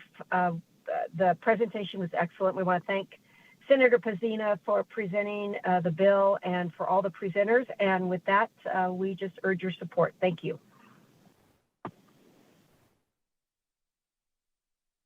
Chair, there are no more callers to provide support testimony. Thank you so much. We'll come to Carson City. Feel free to start giving testimony in support of Senate Bill 181. Good evening, Chair, members of the committee. For the record, Nick Vanderpool with Flint Judici Government Affairs, here today on behalf of Northern Nevada Development Authority, NNDA, also known as NNDA, which represents the rural region, Carson, Douglas, Lyon, Mineral, and Story counties. We want to appreciate Senator Pezzina for this bill, as well as Las Vegas Global Economic Alliance. We really appreciate the legislation and the tool in the toolbox. Thank you. Good evening, Chair Backus and members of the committee. Christina Kleist here tonight representing the Latin Chamber of Commerce. In the interest of time, we fully support this bill and think it's a great tool for our small and medium businesses. Thank you. Good evening, Chair Backus and members of the committee. For the record, Dylan Keith with the Vegas Chamber. We would like to thank Senator Pezzina and the LVGEA for bringing this bill forward. We appreciate the streamlining process that it entails, and we kindly ask for your support. Thank you so much. Thank you. Next, we'll take testimony in opposition of Senate Bill 181. Is there anyone in Las Vegas wishing to give testimony in opposition to Senate Bill 181? BPS, is there anyone on the phone line wishing to give testimony in opposition to Senate Bill 181? To testify in opposition to Senate Bill 181, please press star 9 now to take your place in the queue.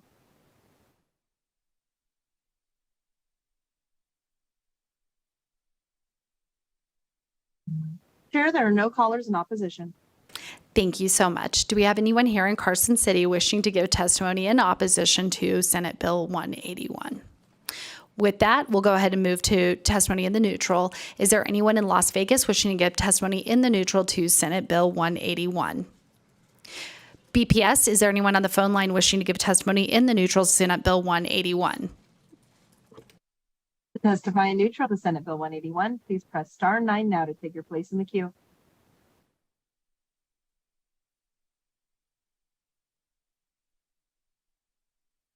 Chair, there are no callers to testify.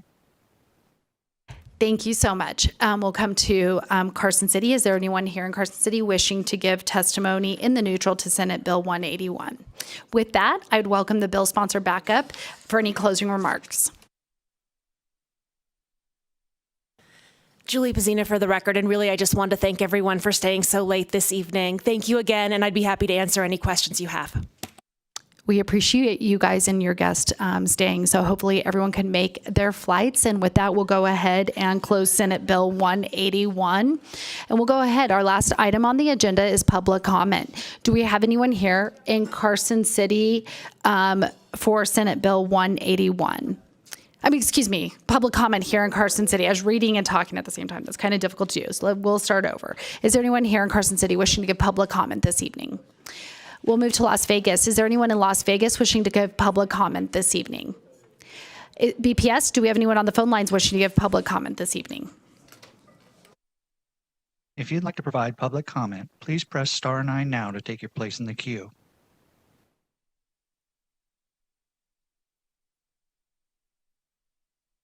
Chair, we have no callers wishing to provide public comment at this time.